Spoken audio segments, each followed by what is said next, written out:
Time's off. There we go. All right. Welcome to the Mailman Podcast. That's MALE man for men after legitimate estrogen-free masculine approaches to the nowadays. I'm your host, Dick Colin. And today we've got a special guest coming out of Ocala, Florida. And we're going to talk about life, tattooing, and movies. In particular, some of them horror flicks where the ladies take them things out. Woo woo! Mailman Podcast. Mailman Podcast coming to you. M-A-L-E man coming to you. Talking about minutes on the internet. If you don't like it, you can go to hell. Mailman Podcast coming to you. M-A-L-E man coming to you. Ooh.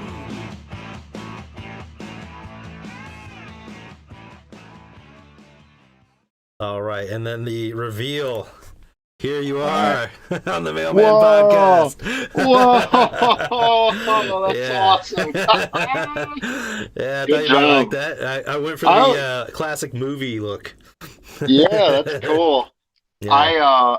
I was expecting something like totally silly, like, make I don't know, Let's a get talking butt. Well, we could have done that too. Maybe do that No, next this- time. Maybe, yeah. This is way better than a talking butt. There you go. Hell yeah. And then I'll make an adjustment there. Get that head to go a little higher. And All right. so I did add an eyeball in the middle there. So the same eyeball that you've got on the top right picture that you drew, Yeah. I put it in your mouth. Oh no, you went the opposite direction. Hang on. Oh shit. Hang on. I can fix Hey, it. that's cool too. Negative. Are we live? Oh right yeah, now? bro. We're Oh, alive. man. We're on the air. That's cool with the eyeball. I love it. Yeah. So basically, I just did the jazz up with the program and just added it in there, and it should. The one thing that screwed up is the suspenders in the back got cut out. I don't know what happened. Oh. So. Oh, that's okay. Yeah, but other than that, it looks great. Yeah, it's awesome. Freaking awesome. Good job, sir. Yeah, well, thanks for coming on here. It's been a long Thanks. time coming. I know you've been excited about doing something like this. So Yeah. glad to be your first time. Pop that cherry, son. Yeah. Yeah. I'm happy to be here. Thanks for having me. Yeah. Well, what's been up, man? So I know you did a little traveling around, and we'll get into the tat part of it. But what's a day in the life of you like? Oh man, normal day is just like my daily routine. Is what you're asking? Yeah. I guess what else would you be asking? Yeah, it's usually I wake up and I deal with my cats. I have 3 cats. I feed them and make some coffee and kind of get ready for the day, and then I start drawing for the day. Usually it's drawing, cooking my food for the day, and then working out, and then going to work and tattooing, and then coming home and doing homework, for the next day. Yeah. So it's really, it's just drawing, tattooing, working out when I can. Yeah. And then I try to watch a little TV at night. Yeah. Yep. And That's about. I mean, that's like since I've known you, you just been drawing fool, man. Yeah, man, that's true. Yeah. Yeah, I've been drawing. I mean, I think I always say like, oh, I've been drawing since I was a little kid, but it's like, oh, all little fucking kids draw. Yeah, right. Like, yeah. well, so I just didn't stop. Yeah. And I think my parents were. They encouraged me a lot. Yeah.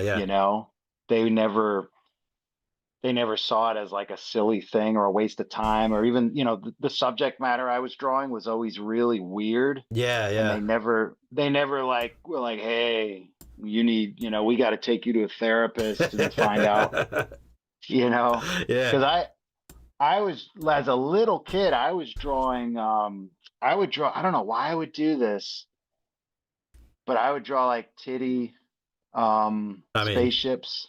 that's just, Like, we like titties as little boys. yeah, and, So- and again, Yeah. maybe that's normal. Yeah, I don't yeah, fucking yeah. know. I mean, yeah, it's normal. We should like breasts and whatnot. Yeah. But I would draw like flying dicks, and I'm little. I mean, like 4 years old, 3 years old, drawing like flying dick ships and titty ships, and Oh man. all this. And I think what it was is I showed my parents, and they thought it was so funny. So I was like, oh, okay, I gotta, Yeah, yeah. I think that was it. I think that was like the initial getting that reaction Yeah, yeah. from my parents, so it's something maybe it might be like a comedian, like writing jokes for Yeah. a laugh, Yeah. so it's like I'm drawing because I like drawing, and I have ideas, and I got to get them out, and also it's my job now. But Yeah. I think that the root of it might really just be like this childhood thing where it's like, I'm going to draw this, and I'm going to get some kind of reaction, Yeah. whether, and and I love making people laugh, Yeah. so. Well, I mean, thank God too, because Yeah. before we get carried away, you did draw everything except for Marissa Torme there, in the background on the right. So that's all you. Oh, So just want everybody to know that, for give an example. But that's yes, sir. your parents were just fucking awesome, man. So that's no surprise. I mean, me having known them growing up as well. That's the reaction that they would have had. So Hell yeah. yeah. They're cool. I mean, my dad, obviously he's no longer with us, but my mom still is. She's still cool. Yeah. But yeah, I really think I hit the jackpot with for my sure. parents, man. They're freaking great, awesome. Yeah. Awesome people. Yeah, because it's almost like I'm not sure all the inspirations. We'll get into that, but it always reminded me of what the hell's his name, Bronson. You know what I'm talking about? What? Charlie Bronson. Charles? Wait, not the actor, the British criminal. The criminal? Yeah, because the way he draws. That's right. I forgot he was an artist. Yeah, that's like. Definitely, like similar to me on the outside, looking at it. It's okay. I was like, man, he draws like Stefan. Oh man, a fellow psychopath. Yeah. Yeah. I've looked at his work because I think I learned about Charles. I can't remember his real name, but I know we all know him as Charles Bronson. Yeah, yeah. I'm sure. Did you see the movie? Yeah, with yeah. Was it just called Bronson? Yeah. That was Tom Hardy. Yeah, Tom Hardy. Yeah. Dude slangs dang on that movie. He slangs the dang, he hangs the dong, for sure. That to me, I don't know about you, but that to me is the mark of like a true thespian, a true actor. It's like, are you gonna show us your dick? Yeah. It's like we don't give a shit about anything else. Like that's the quality level there. Like once that dick slangs, like okay, we can respect you now. Yeah, and also like we're just gonna see it. It's not like, hold on. Yeah. Let me fluff it up a little. Yeah, because honestly, that would be weird. Yeah. If you're watching a movie, it's like, damn, I saw Tom Hardy's boner. Like, wasn't ready for that. Yeah, on the big screen, I was feeling a little inferior on that one. Yeah. But that's a funny topic because, like, you ever watching a movie and they like, I don't know, it's say like someone transforms into a werewolf, and you're like, all right, where's the werewolf dick? Like that werewolf doesn't have pants on, so let me see that dick. I don't want to see it. I'm not saying I want to see it. I'm not like, I gotta see a furry werewolf dick. I want to see it. Well, there's probably somewhere inside of me that wants to, but you know what I'm saying though? Where it's like, look, if you're not going to show it, you got to cover it. Yeah. You got to be clever. I mean, like there's got to be some torn clothes and some pants, and then I'm not gonna be like, hey, what the fuck? Incredible Hulk style, Yeah, exactly. They get it. Yeah, like if he ripped all of his, and honestly, it's what are those? what are those pants made out of? You know, they don't look like stretch. They look like denim or khakis or something. You know, Yeah, you know, those fuckers. Oh yeah, they're coming off. It's Lululemons, man. You know, you gotta get your Oh, hog all bunched up. You know. is that what Lululemon's known for? Yeah. Okay. Calling it back. I didn't know that. You're the one that said that. Getting the hog all bunched Oh, up. I said that? Yeah. Oh, fuck. Look, I say a lot of things. Yeah, man. Oh, man. But yeah, the true mark of a hero is pulling your dick out. Yeah. I mean, and it's like Harvey Keitel did it in Bad Lieutenant. Oh, yep. Full frontal, and he let us see it. Oh for man! a minute. Oh yeah, he is. Like he was ready to make a porno. Yeah, he's like, they were like, Harvey, okay. He's like, oh, I thought we were doing something else. Sorry. Yeah. So who else? Fucking Kevin Bacon. Oh yeah. Showed the bacon. Yeah, and well, he did that in on the Terminator view or Predator view, right? You know, he was slinging around in what the hell movie was that when he was the Invisible Man? Hollow Man. Remember he showed his dang on the. Did he? Yeah. Did he show it in that? Yeah, when they had the special vision on, like the heat vision. I barely remember anything about that movie. Yeah, it's not very good, but you know. Yeah. What's that fucking movie he was in? Oh, it's got the girls. It's like Denise Richards is in it or something. Or oh yeah, Wild Things. There you go. That's the one. Yeah. He shows his freaking. You gotta get that special edition. Listen, he showed his sausage in that. And Yeah. it was like half pumped too. I was like, geez, oh yeah, man. pretty rough, but yeah. Well, you don't want a full on rager, but you know that little half cocked is not too bad. seeing it at half mast was shocking. Yeah. And I think that's what like stood out to me because I was just like, dang, like normally you don't see that in a movie. Right. It's a little offensive. It's like, I don't want to eat my popcorn anymore. What's going on here? Anyway, enough about that. What got us talking about fucking hanging dong? Oh yeah. Oh, Bronson. Yeah. Bronson. Damn you, Bronson. Yeah. No, I gotta look back on his drawings because they showed him in the movie. They were like they were pretty accurate, like recreations of his art in the movie, wasn't it? Yeah, if not the real thing, it could. I mean, it very well could have been. That or like straight copies or something. Yeah, because I ended up reading because I was fascinated by like he wrote that book on like working out in prison. Okay. And you read it? Yeah, it was like solitary something about working out, solitary something. Okay. And it kind of sort of reads normally, and then you start like, no, this is definitely some dude that's been in prison for way too long wrote this book. Yeah. Like so like he got like dick exercises. Speaking of, it's whoa. like, yeah. It's fucking shit. Yeah, and so he has all these like pictures to like illustrate what he's talking about. Really?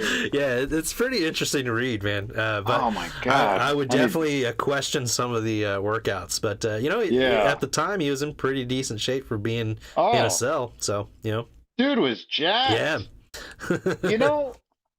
And that's a crazy because he was in like solitary the whole time because he's always beating the shit out of people, right? Yeah, just like a little tiny room, but and just enough room for him to do some push-ups and crazy workouts. But it's really interesting to like read it along with the pictures.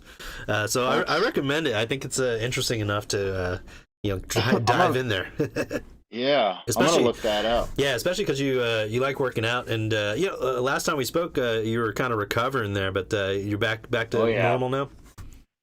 Yeah, pretty much. I would say I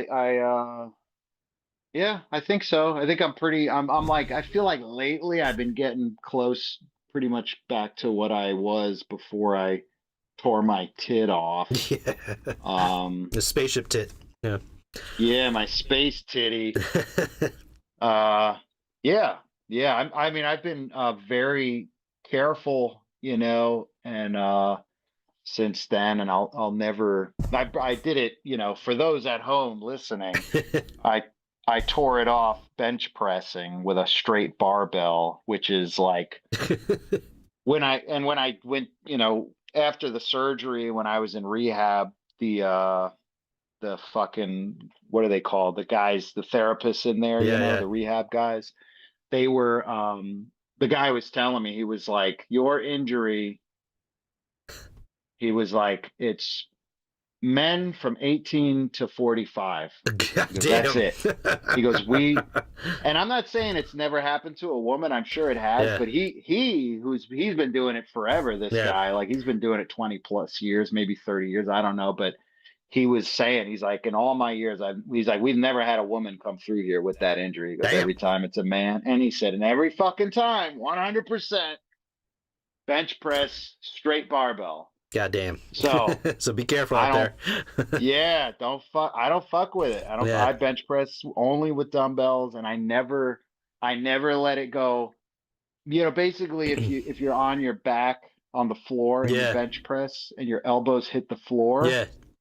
that's what I think about when I'm on a bench when I do it, but I don't let my elbows stop, because Yeah. what happens, you go past your pectoralis major disengages.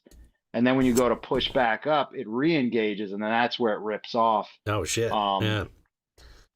So it's really just totally ridiculous to even, Yeah. because you see, guys working out, they're like, "Oh, bring it all the way down." Yeah, you gotta touch your chest. Yeah, and it's like, no, man, that's Don't be a actually wrong. fag. Yeah, be a fag. Be a fag, and don't rip your fucking tits off. Yeah, yeah. Unless you're working at a gym that like if you're say you're a firefighter or a cop and you have a gym at your facility where you work, and you rip your fucking shit off on the clock and they fucking pay for all of it, yeah, be my guest. Do it. Knock yourself out, get some PTO, Yeah, no. I did it in my garage, so. Yeah. What was it? Anyway. Was that kind of injury run you? Like let's say time and money. Well, I'll tell you what. When I did it, I went to I still worked for about a week. Oof.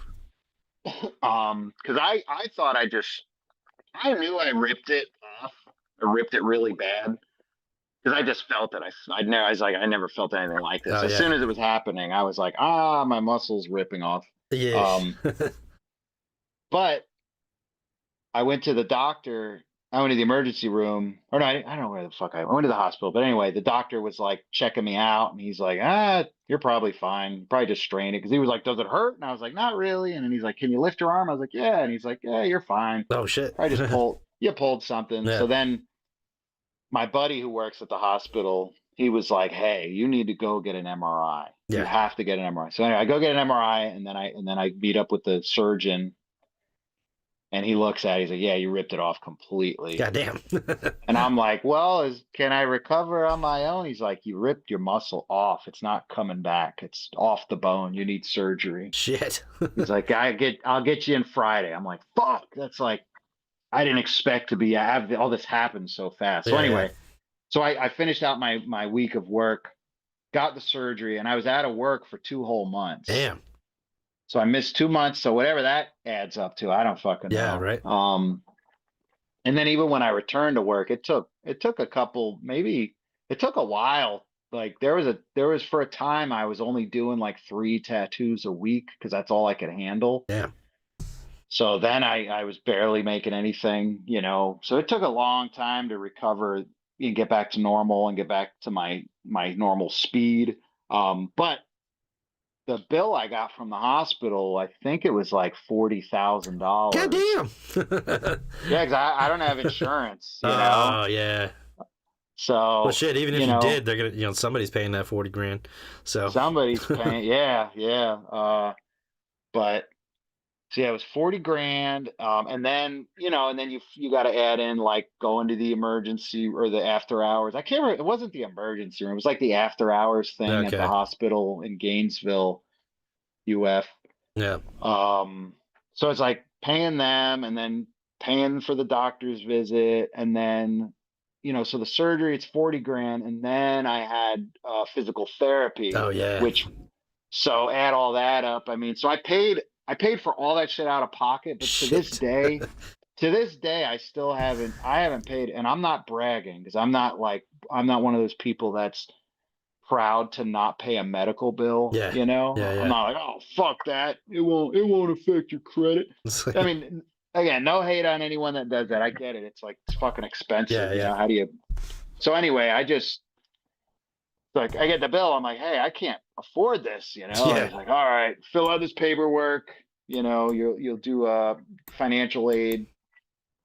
So I fill out, takes me forever because I'm having to like go through the bank shit and write down what I make and what my bills are, and then I gotta do it for the business as well because Yeah. you know, I'm Oh, the yeah, yeah. the owner operator at my tattoo shop. So so anyway, I do all Shout this out. shit. Yeah, shout out to Crawling Panther Tattoo in Ocala, Florida. But yeah, so I fucking fill it out and they're like, you make too much money. What? And I'm like, where Yeah, where's is the that? money? Is the money in the room with us right now? Like, Uh, are you looking at the same paperwork that I was looking yeah, at? right. So they're like, you don't get financial aid, asshole. Jesus. So anyway, You just put down I'm a teacher. Sorry, I messed that up. yeah. So fast forward, this happened April of last year. So it's been what, April, May, June, July, August, Yeah, it was- September, so it's a year and 8 months, I Okay, guess, since I had the surgery. So anyway, they said, long story short, they sent me to a collection agency, and recently I got a bill from them, and I owe them $600. That's it. Dang, out of the 40, 50, whatever. 40 grand down to $600. Daddy gonna get his six. Yeah, maybe. I'm gonna wait and see if maybe I'll wait a little long. I'm not waiting on it's like, oh yeah, Yeah. as soon as I have $600 just laying around, which I mean, yeah. it's like fuck. Yeah. Anyway, you got to slang that dick, and then I'm thinking about it. I mean, if anyone wants to make an offer and whatever you need done, you're gonna need $650 though for gas, Yeah, well, I mean, I'm not going to go too far out of my way. I mean, nowadays we'll just do a Zoom thing. Yeah, for sure. Dude, OnlyFans. Yeah. Yep. Yeah. That's it. And then, speaking of you got a one Jello hater 73 says, "Woohoo! I see you, Stefan." And oh hell yeah! Yes to the Crawling Panther tattoo shout out. Nice. What is this Jello hater? Yep. One. All right. One Jello hater 73. One Jello hater 73. Yeah. Thank you. I wonder if it's someone we know or. I'm pretty sure because they know your tattoo shop. So. Probably. Yeah. That's awesome. Well, we appreciate it. Oh, it's Azalea. Do you know an Azalea? Azalea. There you go. She is our front person / shop manager. Oh, there we go. Nice. Yeah, and she's been with us for fucking I don't know how long. Feels like a long time, but I think it's been 3 years.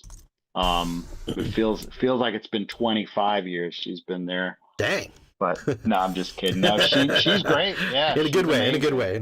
Oh, in a great way. It's a small crew. It's just her, Azalea. She answers the phone, books appointments, runs our social media stuff, cleans up. She cleans up after us. Me and Dave. It's me and Dave Canada. We tattoo, and then she. So yeah, we're making messes all fucking day, and she cleans up after us. She makes sure we're, have our shit together. Yeah. So yeah, she's awesome. Well, she's great. You're definitely appreciated out there, Azalea, and definitely on the Facebook on my end. It's looking great. Keep it up. Hell yeah, hell yeah. Yeah, and now speaking of that, let me go ahead and pull up the page. We might as well just get into that tattoo and stuff there. Hell yeah. And let me get it up here. But yeah, so you all right? So I know, like we were talking about earlier. Like I've known you, you've been drawn like crazy images that are clearly yours. Like, you know, I can't, it's just one of those, when you see a piece of art that's yours, I know whose it is. You know what I mean? Like, Nice. Yeah, and That's awesome. And that's always been the case. So you've always had I think, like, just from the beginning, and that probably has to do with that first reaction that your parents had. But Yeah. like, I know that like, clearly there's a trajectory there going to tattooing, but like, when did that start? Like, what, like, who introduced you to that? Because I know that was way, like, when we were in high school, I think, if I remember correctly. Yeah. So Yeah. I mean, it's like a few things. There's a few, like, I don't know. Again, I think naturally, if you don't guide a kid and you don't influence a kid, they're just naturally going to think tattoos are cool. Oh yeah. You know? Yeah. So as a kid, naturally, if I saw tattoos, oh, there it is. So that's the shop. Well, I'm trying website. to get it where it doesn't just go over my face here, but we'll figure this out. Hang on. Yeah, take your time. I'll keep on flapping my jowls. There we go. So that's our website, crawlingpanthertattoo.com, I believe. I'll put it up here. Yeah, so people can go there and see shit. Yeah. But yeah, Azalea, we have another lady that makes that website for us, and then Azalea does the Facebook and the Instagram. And I think she does. Speaking of, here's the Instagram feed. Yeah, I think it has a link to it. You See if click that works. it and goes, yeah. Well, I'm working on this weird OBS system, so who knows? And I don't quite know what I'm doing on here either. So hey, fuck it. We got all night. Yeah. I might have to pull that up just individually. But for now, we got your at least we got your image up there. Absolutely. So that's what you're looking for when you go to the Ocala. That image, just a little side note, is we have that sign. It's actually a big wooden hand-painted sign by the world-famous Gary Martin of Austin, Texas. He's oh, nice. He's actually a world-renowned sign painter, and I worked out in Texas doing a guest spot once, and I got to meet Gary Martin, and I drew that with him. Like, we sat down together and we drew it, we figured it out, and then, and then I left, and then later on he was like, all right, your sign's ready, give me my fucking money. And then he sent it out, and it's hanging in the shop, but that's actually from a photograph of the actual thing. Oh, really? It's super cool. Actually, yeah, it actually came out pretty well, like, interestingly. Like, it doesn't look like it'd be a photograph of it. I know. It's really worked out. But yeah, back to the tattoo trajectory thing. So yeah, like any other kid, I remember I have a specific memory when I lived on Long Island when I was a kid. There was a supermarket. I don't know if they're still around. And I think it's only like a Northeast thing, but it's called King Cullen, big grocery store. But I remember going, huh? What's that? King Colin. King Colin. Yeah, King Colin. Oh, Colin. Sorry. Yeah. King Colin sounds. That sounds like a fucking. That's a great name. That sounds like a porn star. Yeah. Like, oh man, what does he do? He slings dick. Back to that again. I think King Colin catches. He's catching the slinging. His dick's slanging because he's catching. yeah, his dick's slinging all over the place. And he's got an old catcher's mitt. Yeah, I'm just saying. God. Oh, fuck. I'm gonna shit myself. I almost did. I ate ribs earlier. But, oh really? Yeah. Oh yeah. Where are you're I know you're not in Fort Worth. That's where I saw you last. But you're near Fort Worth? Yeah, so aren't you? I'm about 30 minutes from there. So okay, yeah, nice. But yeah, fucking Texas is filthy with delicious barbecue. Oh yeah, man. Oh God, I love it. Yeah. I love it. But yeah, so King Colin, I'm with my mom. This is the 1980s. Oh yeah. Dating us. I'm a little right. Yeah, I know we're getting old. Some may say we're already old, but I don't think so. No, not young yet. At heart. Yeah, young at heart. Yep, definitely. But yeah, so I remember. I don't know what it's weird what you like. for whatever reason, the things that just get burned into your mind when you're a little kid or throughout life, but I just remember seeing it was like an old beat up, looked like a Gremlin car, like Oh yeah. not, an actual like Gremlin, the model or Yep. whatever. Yeah, yeah. We're talking about And Wayne's World. Yeah. yeah, is that what they had? I think so. Okay, so yeah, imagine that car.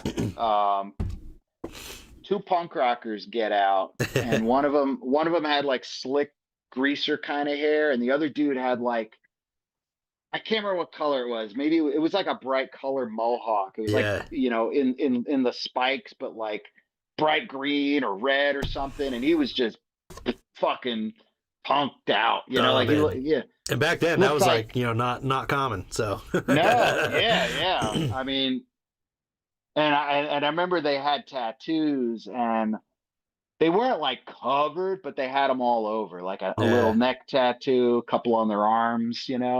Oh yeah. So And I that just, legit. yeah, and I just remember being like, whoa, like what is that? I've never seen that. I've never seen that. Not even, I was so young, I hadn't even seen that in a movie yet, Oh yeah. Yeah, for sure. Um, so I don't know. It's like I think about that, and then I think about, yeah, I think getting, we were in the punk rock scene in the Yeah. Yeah. 90s, and it's like, from the whole, I think in the rock scene, you see a lot of tattoos, but back then, specifically punk rock, hardcore, oi, all Yeah, that man. kind of under the umbrella of punk rock, you're seeing heavily tattooed dudes. You know what Yeah. I mean? Oh yeah. So seeing that, I was like, dude, that looks so fucking cool. I want to look like that. And I would I'd draw pictures of, just kind of gay, but like muscular tattooed men, with their shirts off. There's nothing gay about appreciating Yeah. a good looking Yeah. man.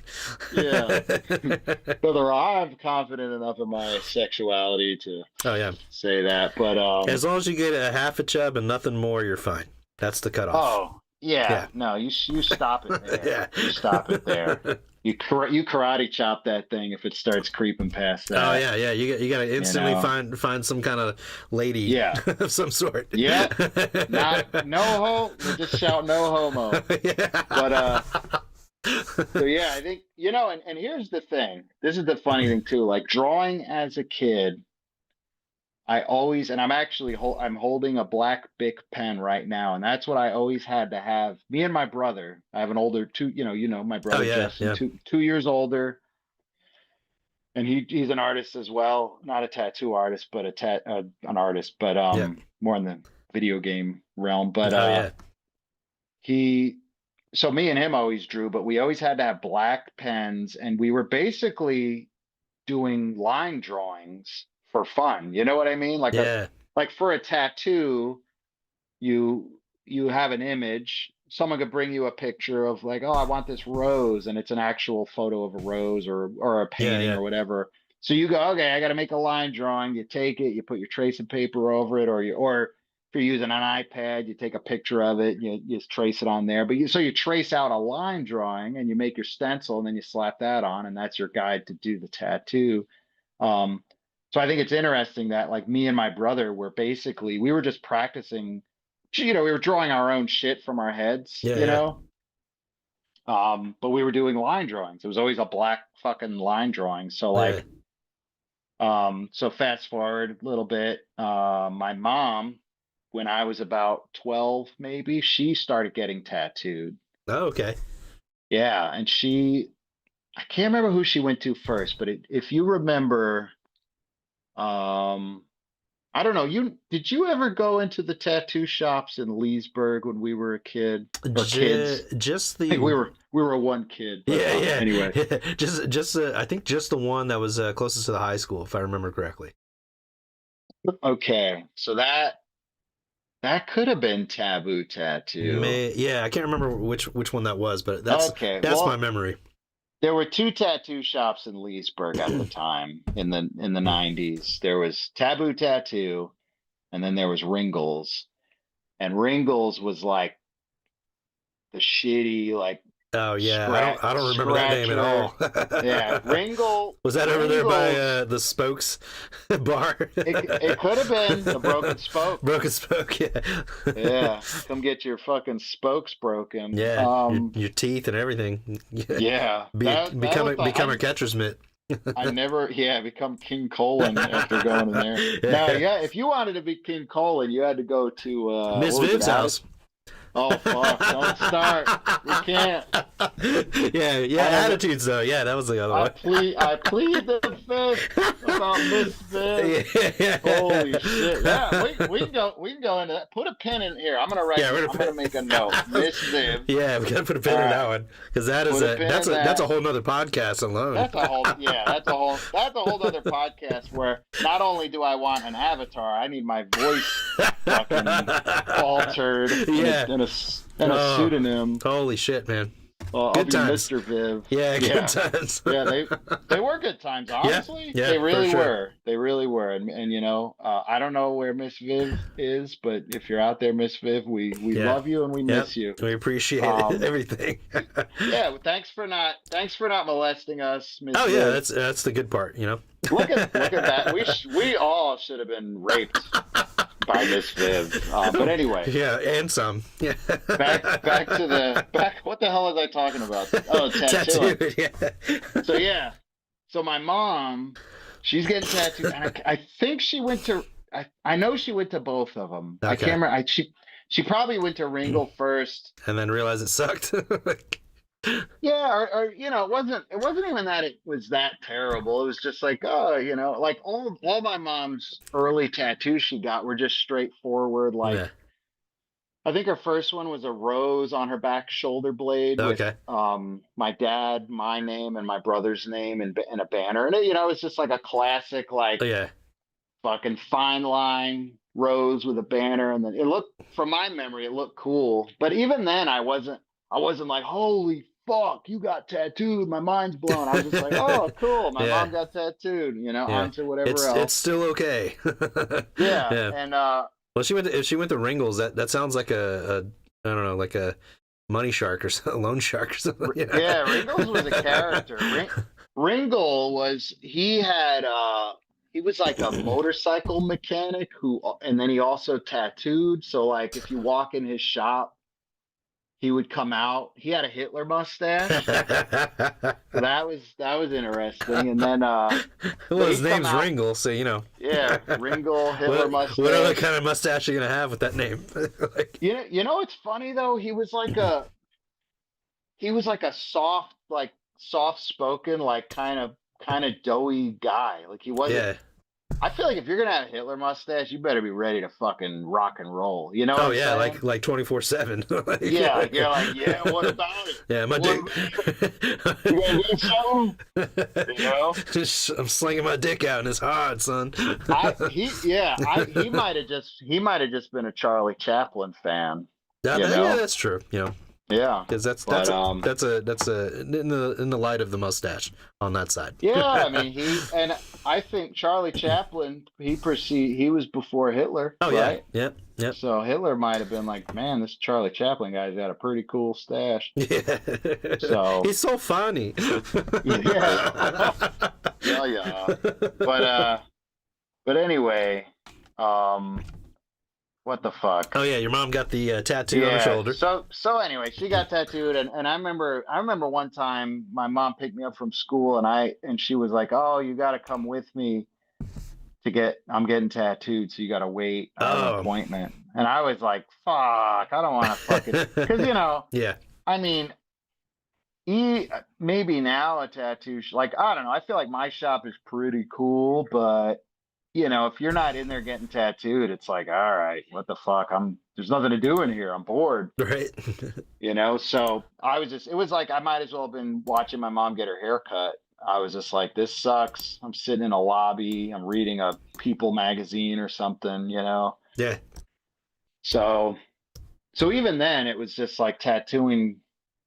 I wasn't really truly bitten by the tattoo bug yet. Oh, what do you got there? Oh, is that the website? Yeah. It's all right. We were.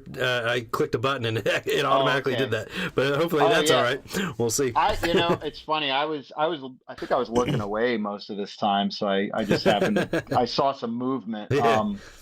But anyway, it was, what really gave me when The I got bug. bit. Yeah, I mean, I started getting tattooed. I got my first one. I begged my mom to let me get tattooed because if you remember, I think Larry, or no, Jeremy Allman's brother, Jason, you remember Yeah. him? Oh yeah, for sure.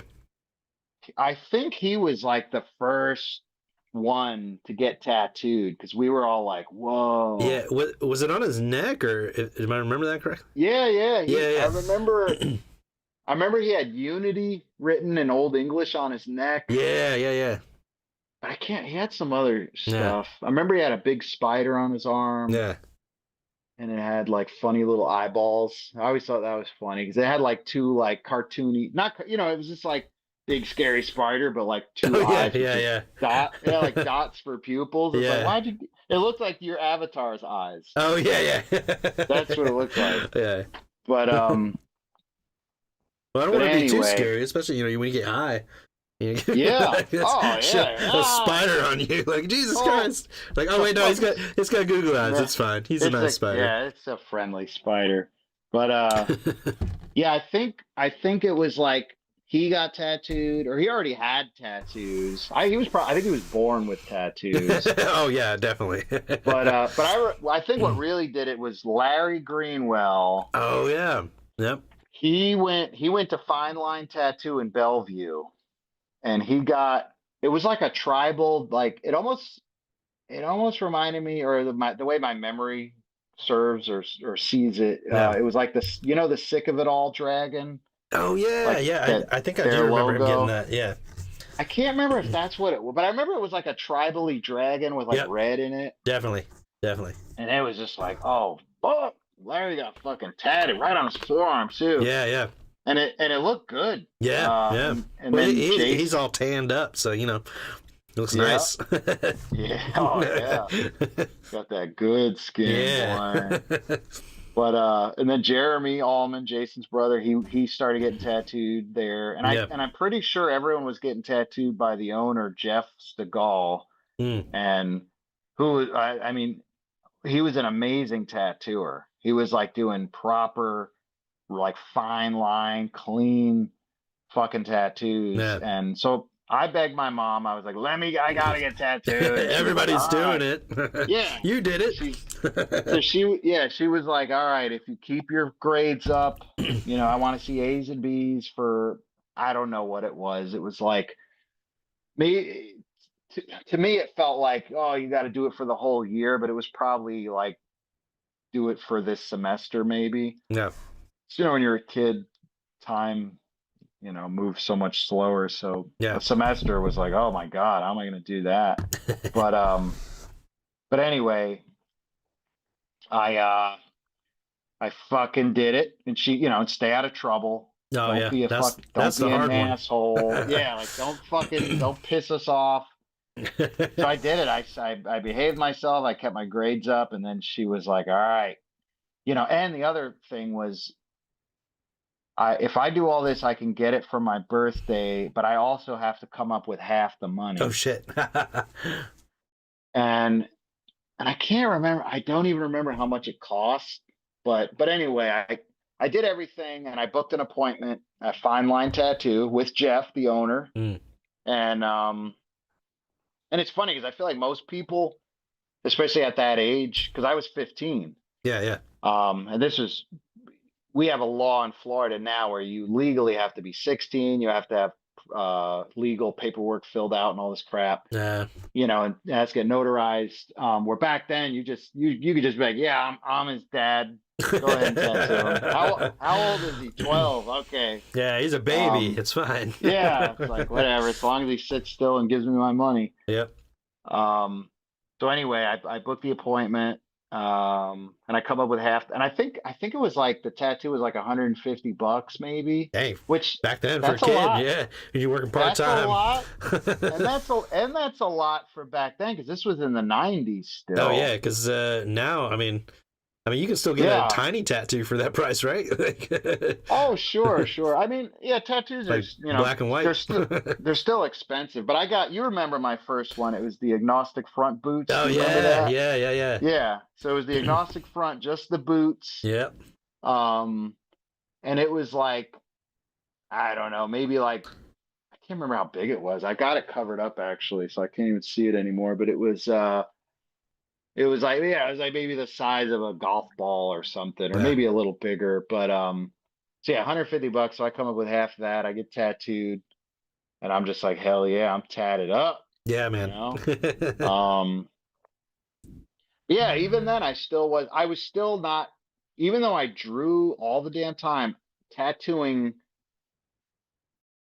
I would have been, if you were like, you want to be a brain surgeon or a tattooer, I probably would have been like, oh, a brain surgeon, because I don't like, how the fuck would I even get into tattooing? You know, Yeah, like how right. there's Yeah, you can go to school for brain yeah. surgery. You It's can't go like, to school for it's tattooing. like, do you gotta go to prison first? And like, what do you do? Yeah, I have no fucking clue. And back then things were more like tattooing obviously wasn't like back then it wasn't like it is now. Like we had Taboo Tattoo in Leesburg. We had Ringles and Taboo.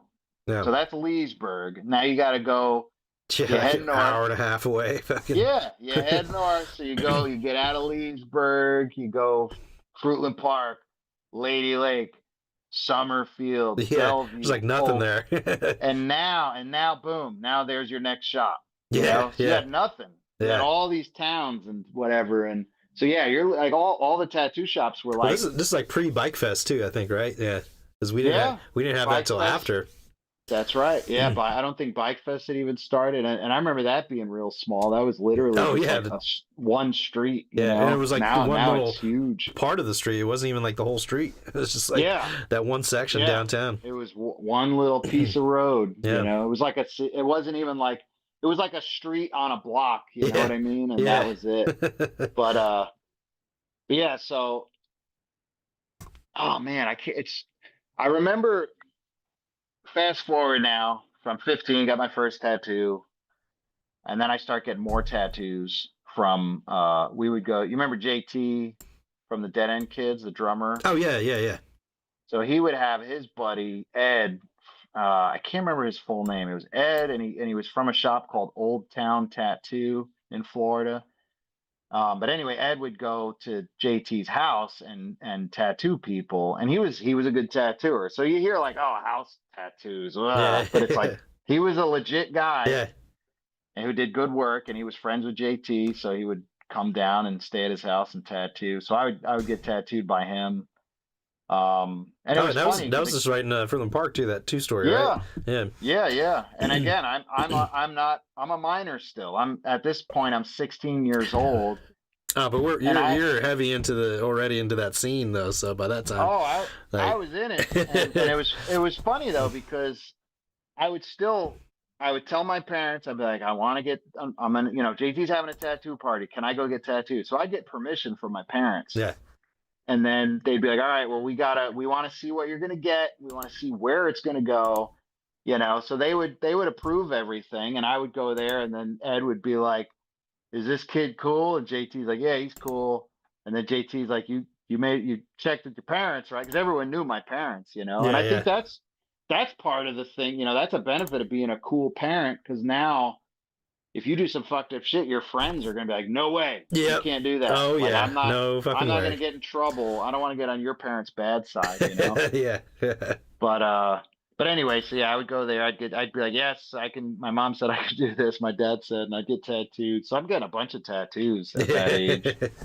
Um, but yeah, it was later on. It was after high school. Well, not it was like right out of high school. It's like we all graduated. We're all off doing our shit. yeah, Um, and I'm just like working for my parents, yeah. And I really had no. I didn't really have any kind of like plans for life, you know. I Yeah. wasn't like, oh, I'm gonna go to college or I'm gonna join the military. At one time I wanted to join the military, but I didn't, for just probably out of sheer laziness. Um, I didn't have anything better to but do, so I was like, "Fuck it, let's do this." yeah, no, I mean everyone I know, not well, maybe not everyone, but I mean I think about like how long were you in the military? Yeah. You did were you in for a long time or did you do the 4 years or 8 years Yeah, I did. or I did 4 active, and then I did like on and off like 2 years ish in the reserves. I kind of kept getting called back, and then just oh never going yeah? anywhere. So I was like, "Fuck!" And Oh, then my okay. contract ended, so I was like, "Fuck it, I'm leaving." Like, Nice, nice. yeah, because But I mean, you sign up regardless if you do 2 years, 4, or whatever. You have an 8-year contract. So yeah, yeah. nice. And I mean, you did it, and yeah, I'm sure. Oh I mean, yeah. I know you saw some things, you know, Yeah, did just some stuff. not too bad. You know, I came out all right. Yeah, yeah, you Yeah, seem fine. yeah. Pretty I mean, normal.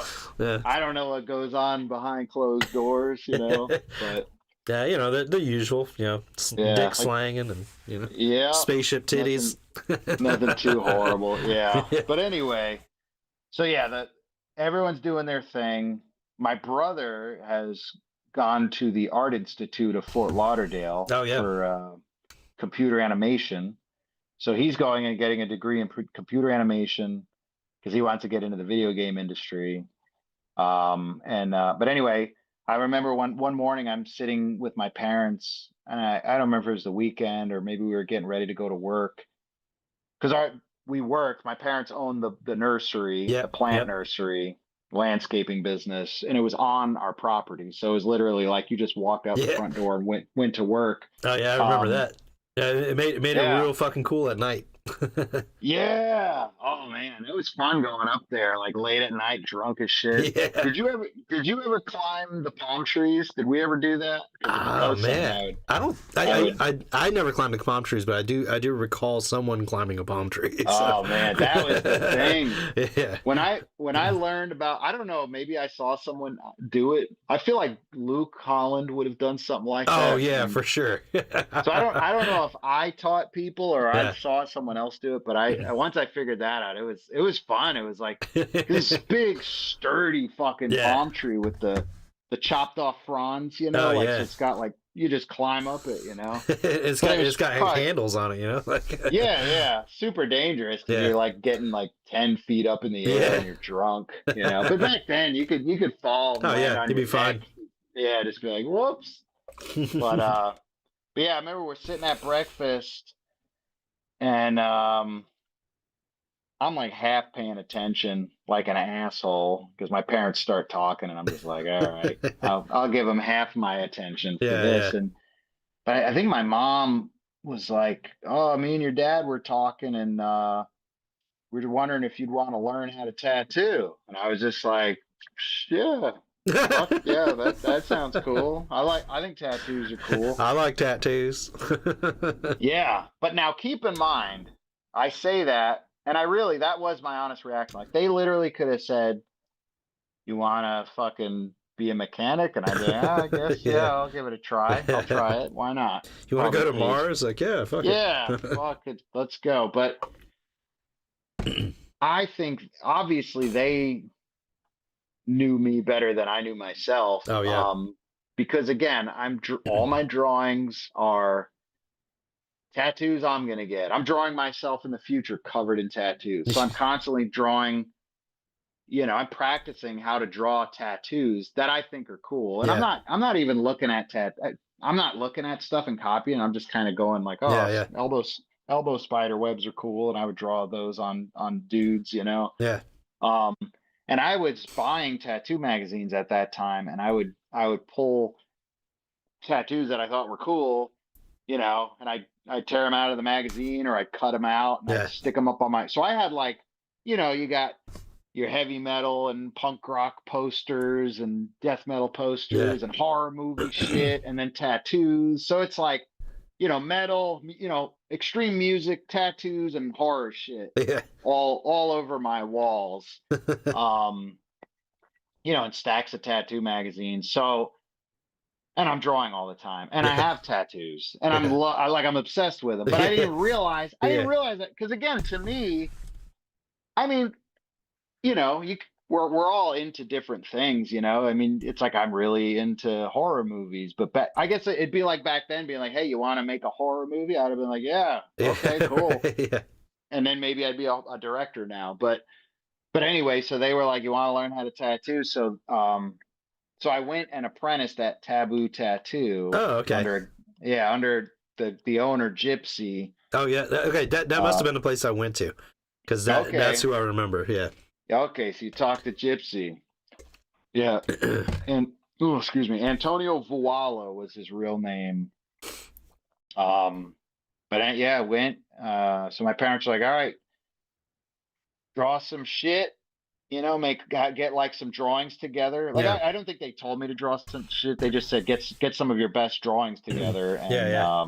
and then we're gonna go show them and talk to them. So, and I was fucking like, oh, the more I thought about it, the more stoked I got. So I took it very seriously, and I was like up all night drawing all this shit, Yeah. drawing tattoos, and of course I'm gonna draw a dude covered in tats, Right. So I did that. I don't remember what else. I wish I had that. I haven't thought about that really in a long time. You Till probably have it now. somewhere.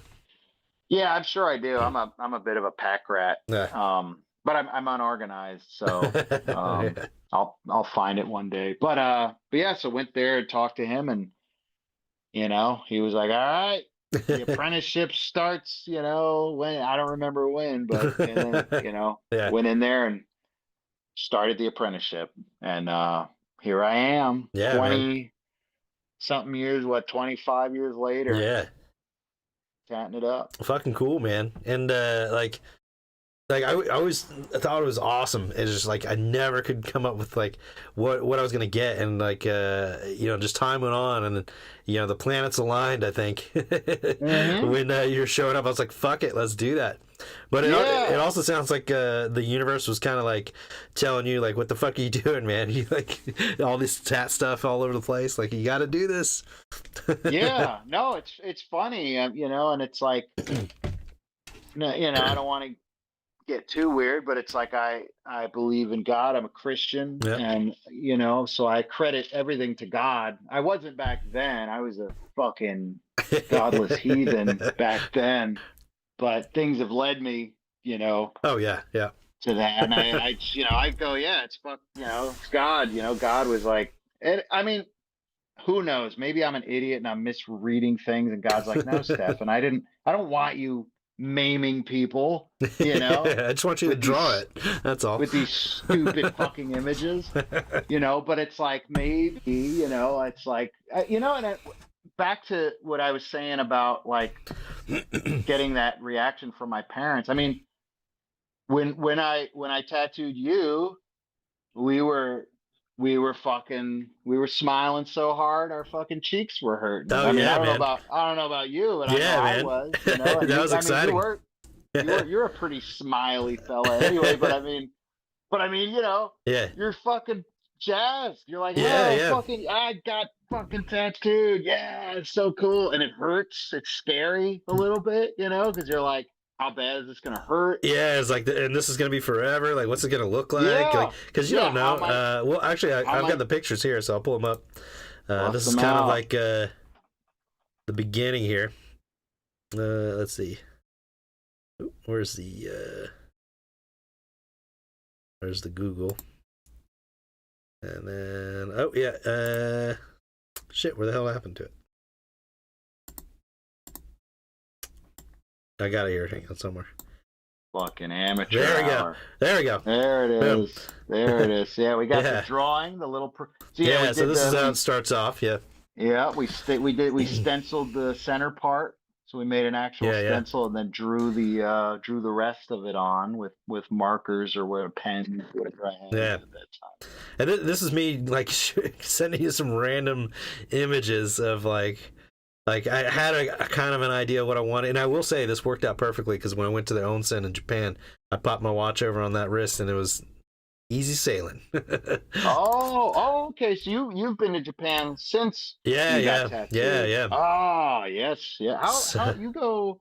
How often you go to Japan? I know you were telling me. I yeah, know so you go we go once a like multiple year. times. Once a year. Okay. Yeah, for work. So yeah, it sounds Nice. glamorous, but it's not as glamorous as it sounds. But it's cool to be able to Well, travel all over the place. yeah, So yeah. I guess you're there for work. You're not there yeah, yeah. for pleasure. I do get to eat some of that food, and they do Hell they do have yeah. happy endings there. Just Oh my God! I've heard that. Everywhere you go. Yeah, you got to be careful. Like if you can't see in the window, that's probably not the massage parlor you want, unless you do want that.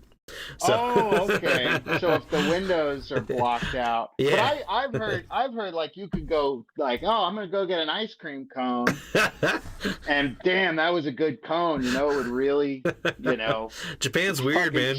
Japan's cherry weird. on top, like give me a foot job, And the old man at the ice cream store fucking jacks you off with his feet. Yeah, you Am I want wrong? you want more ice cream? Yeah. I'll give you ice cream now, old man. Yeah, it's like it's a little warm, but Oh, yeah, that is true. Thank you for confirming that. But yeah, you gotta be Richard careful. Patton. Yeah. So anyway, we got your fucking wrist there with the drawings. Nice. Yeah, yeah, and then after this, so this is kind of like what you were talking about, the line drawing, or is that different? Like, yeah, well, the stencil I was talking about. Yeah. Oh yeah, like yep, I remember that. Yeah. The violet piece of paper, the paper with the violet lines on it. That's more like this first one here. Yeah. Yeah, that was where I drew it. I made a line drawing, and then I stenciled and stuck that on because it's like, all right, we'll do that, and that'll kind of be an anchor. Yeah, yeah. For the rest of the design, and then draw the rest on. So. Well, yeah. I mean, I guess like freehanding something like this, like in general, is like kind of impossible there. Yeah, it's possible, but I mean, when I can, I'm like, I'm not trying to show off. It's just like, all right, this, could I draw it on? Sure, but should I? Probably not. Right. Yeah. Try to use stencils when I can. But things like that.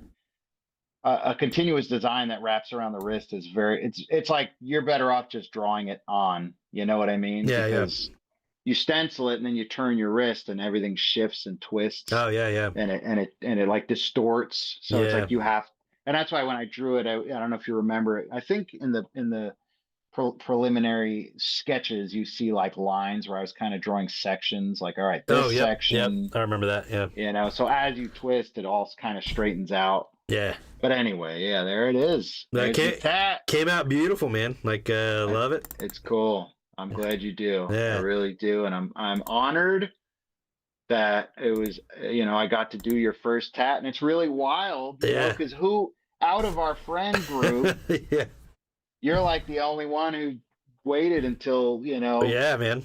I don't know shit about tattoos. I've waited so long, Yeah, waited till you're in your 60s to get tattoos. Yeah. Wait till I'm nice and wrinkly. Yeah, so it's hard for you to put it on there. Yeah, no, I know. I think you got it right under the wire before your skin turned to shit. Yeah. Cause that happens too. You get older and we're not there yet, obviously. Yeah, we got another probably got another 20 years before our skin turns to fucking butterfly wings and gets all bruised up and fucked up. Yeah. Well, it is one of those things, like I can tell what people are talking about. Like once you get that first one, you immediately start thinking about like, all right, what's next? Yeah. And like now it's like it's kind of spawned into this like I don't know, like kind of like a Cthulhu monster thing coming out of this watch, going up to my arm, and then like turning into tree roots at the shoulder into a. Have you have you gotten more tattoos? No, but I'm thinking about it. Oh, but you're thinking. Okay, cool. Yeah, I'm not, just for the record, I'm not like, how dare you? You're getting more tattoos. Well, no, I'm coming back to you for sure. You already have the vision started, so. Oh yeah, I would love for it to be me, but just. If you were like, fuck it, I can't make it, I want to, there's plenty of great guys where you're at. And I could suggest like, oh, go to this guy, go to that guy. Yeah. So, But yeah, no, I'd love to do it. Yeah, Absolutely. Yeah, I've definitely got some ideas, so we'll figure that out. Hell yeah. Yeah. Hell yeah.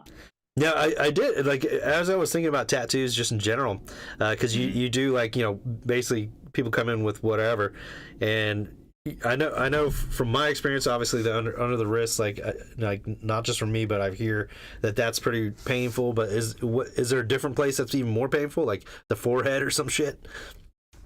Well, it's different. Yeah, there's generally like areas where most people can agree, but there's always like some weirdo. I wouldn't say weirdo. There's like outliers where, like most people say like the head, like the scalp, Yeah. like you shave your head and you get your whole head tattooed. That Yeah. everyone I talk to is like, it's the fucking worst. Oof. It's horrible. Like I had a fucking migraine for a day after. My head swelled up like a fucking octopus. But then there's some outlier that's like, oh, fucking head, that was my easiest tattoo. I loved it. You tattoo my head all day. I guess my head is numb. But so it's like the head I hear is horrible. I don't have my head tattooed. Yeah. I know, for me, I feel like my chest, because I got my whole chest done, and there's like, it's just unpleasant. The whole, I think, the torso, like ribs.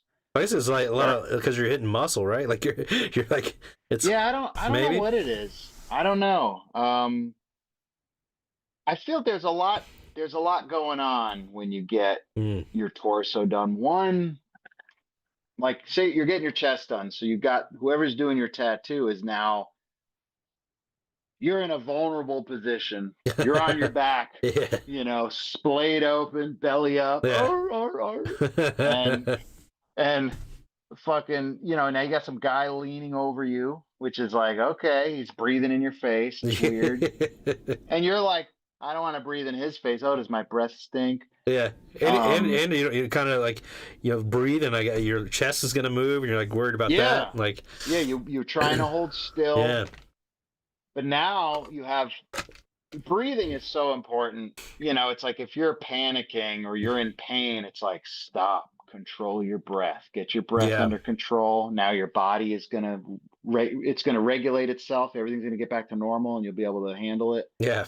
I mean, that's just in general life. Yeah, no, I know. Yeah. If you're freaking out over something, you're in a stressful situation. It's like, take a moment and breathe, get your breath under control. Take some, count your breaths out, So now imagine you're getting your chest done. Someone is applying pressure to your chest because they have to they got to press down, stretch your skin. Now they got to rest on you and lay this line. So you're like, all right, hold still. This fucking hurts. Don't want to move. Breathe. Can't really breathe because this guy's pressing on me. And if I breathe too much, it's gonna fuck him up. So now you start getting kind of. It could be a little like your breath, like maybe there's a little bit shaved off to where you're not taking full breaths. So now panic. You get panic mode. Panic starts setting in. So I think that's a big part of it. So it's like you have that plus the pain of it. So I think it is always important to just like get your shit under control and control, if you're doing slow controlled breaths, the tattooer is going to be able to ride the wave with you because you're not like, So it's like if you're breathing in real slow and you're breathing out nice and slow and, and that's, I mean, for any part of the body, if it gets real spicy, you're just like, all right, just breathe, and then you get used to it. Well, I was more worried about like uncontrollable like twitching, No, I mean, I mean, from what I don't remember you twitching or doing anything weird. And I greatly appreciate that because that's very stressful when you're tattooing someone and they're fucking like, there's some people, they talk with their hands. So you're like, you're tattooing their leg and they're just like, blah, blah, blah, blah. It's like, buddy, put your fucking hands down. Well, I was just like, it hurts, but it's not bad enough to like stop, it's just like, just keep going. So, you did good. You got through it. And now, And and I think the wrist, yeah, that inner part of the wrist is pretty fucking.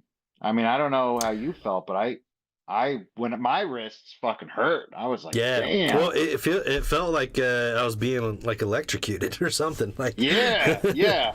yeah, You're like getting. It's like you're getting sliced by a fucking X-Acto knife, yeah, and it's an electric X-Acto. It's like yeah, an yeah, electrified knife, like it's yeah, like like a what the fucking like fuck? little lightsaber or some shit. Like, Yeah, okay. yeah. Oh, it's crazy. It's so Yeah. crazy.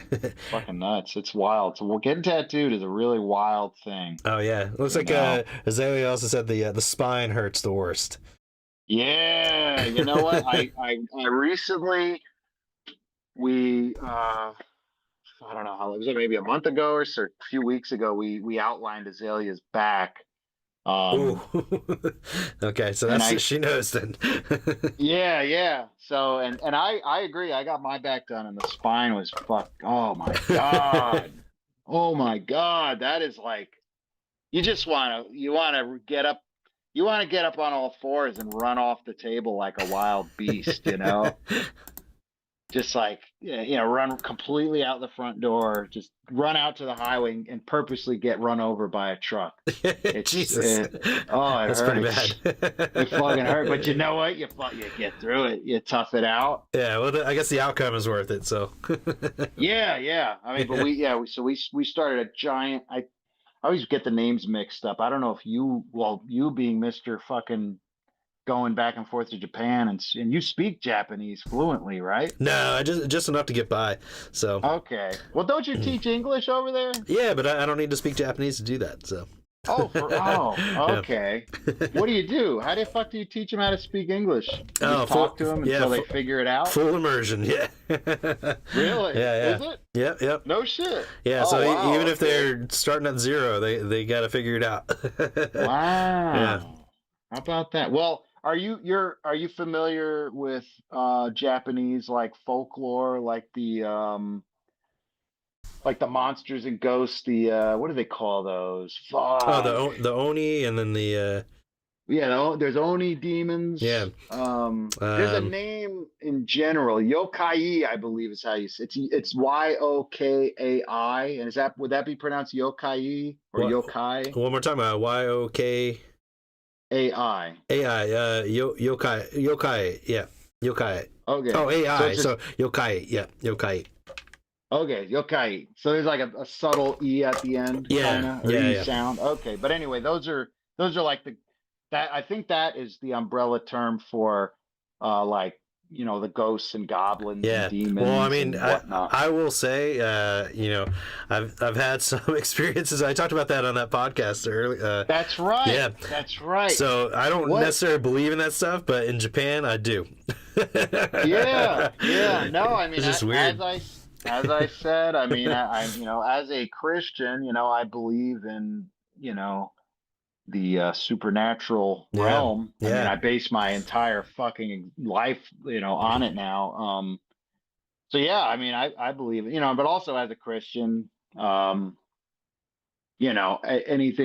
any spooky supernatural shit, yeah, it's like, oh, that's fucking demonic, yeah, man. Um, so, but yeah, no, it is funny. I've heard from we may have talked about this last time I saw you, but like um, like I know Filipino culture Mm. is they're like but I've talked to Filipinos and you're like, "Oh, do you believe in ghosts?" And they're like, "Oh, yeah." They're like, it's not even a question. Like, of It's course. like, oh, We see you it. mean that one right there? I'm like, oh shit. Yeah, yeah. And like I've talked to like pretty straightforward, sober Filipino people. And because I heard about their, the culture and, Yeah. and ghosts and all that kind of shit. And so I was talking to a guy and I was like, what, I was like, what's your take on that? And he gave me that straight answer. It was almost like I asked him like, oh, are mangoes real? Or are you fucking stupid? You moron. Yeah. And then he proceeded to tell me Yeah. like all these like personal ghost stories. It Yeah. wasn't like, oh, I heard. It was like, oh yeah, well, one time, and I was just like, huh. Yeah. And I feel like Japan, Japan, I've heard, is kind of similar, right? Oh yeah, for With all sure. that? It's they Yeah. actually do have like their signage in some of the forests where it's like, talking about the tengu. So that's like the things that live out in the woods. It's like, respect the tengu or something like that on the signs. Right. It's weird, Yeah, man. they're like they got a beak, sharp teeth, and like big crow wings. They call it the Karasu Tengu. I don't know if I'm saying that right. Karasu Tengu. I think that's how you say it. As long as you say it like that, it sounds right no matter what. Yeah, so. I'm not trying to be racist. I want to respect the Japanese culture. It's one of those languages that if you just sound angry, even if you're like "arigato gozaimasu," like it sounds like you're pissed off. Hell yeah! Yeah. Oh, I love it. I want to go to fucking Japan. But no, that is cool. So you see signs warning like, "Hey, don't fuck with the Tengu." Now it could be some crazy old man that put it up there, but it's still there. So and they're obviously they're very spiritual. So everybody goes to the shrine, like at the times of the year you're supposed to go. Awesome. You definitely like when everybody came over to visit. I proved to them that you got to tip the gods every time you go to the shrines. Because what was it paid off? What was that story? Because was it something where you didn't? No. So we kept doing it, and I kept getting them coins, so I could do it. And then we're on a river on this little gondola kind of situation. So there's a guy at the front with a stick, guiding the boat. And then so we're all just chilling. It's been a long ass day, and we've been running around. And then one of us is like, man, I could really go for a beer right now. And as soon as he said that, we got it on film. This boat with beer on it comes around a corner. No way. Yeah, and I'm like, see, you gotta tip the gods, man. Whoa. Yeah, that's crazy. Did you have any other supernatural weird things happen like that? Yeah. So I mean, not in the, I'd say probably not in a good way, but definitely something felt weird. So I went on so Fushimi Inari, so that's where all those orange gates are that are pretty famous. Okay. You see those pictures, but there's like thousands of them. So it's a pretty short mountain, and basically probably about an hour total with the crowds going up and down. If you were kind of just booking it, not looking around. And then but behind it there's like another trail that you can take. So I just like, for whatever reason, I saw this little trail going off to the right, and I was like, oh, what's that? So I just started following that, ended up in this like graveyard area where there's a whole bunch of those around there. And then I just walked through the graves and was like checking that out because it's pretty cool. And then it cut out into this another street that was just kind of out in behind the mountain. And there was just like, there's one tiny house here that's like a farmhouse, and then there's like nothing else. And so I started walking down this road and just like following it, and I'm in this like forest area, and the more I walk, the less people there are, until eventually it's just me. And it's like, I'm going on this journey, and it feels like a long time. My internet goes out, like I have no connection to anything. And then I'm just walking around, and finally I see the sign. It's like waterfall this way, and I'm like, great. So I see that, and I just keep going. There's another little shrine just just literally in the middle of nowhere, just popped up there. So I passed that, and then I find the waterfall, and it's like there's this little shanty like hut there, and then it's like a man-made waterfall, but it's there, and it's like enclosed. So it's just like all the rocks are around you, and I go in there, and there's this little signing book. And the last person was like 6 months ago that had been there. So it's like, but people make it there, so it's not like, it's something that I found I'm the only one, but it'd been a long time. So I signed it, and then I went over to the water, washed my hands, and just said, thank you for the water, to praise the gods there for giving me, because it was super hot that day. And it was real nice to be able to dump my head under there and cool off. And then so after that, I went around, because that little hut, there was a huge like half-carved samurai warrior. So it's like somebody's clearly chiseling this out.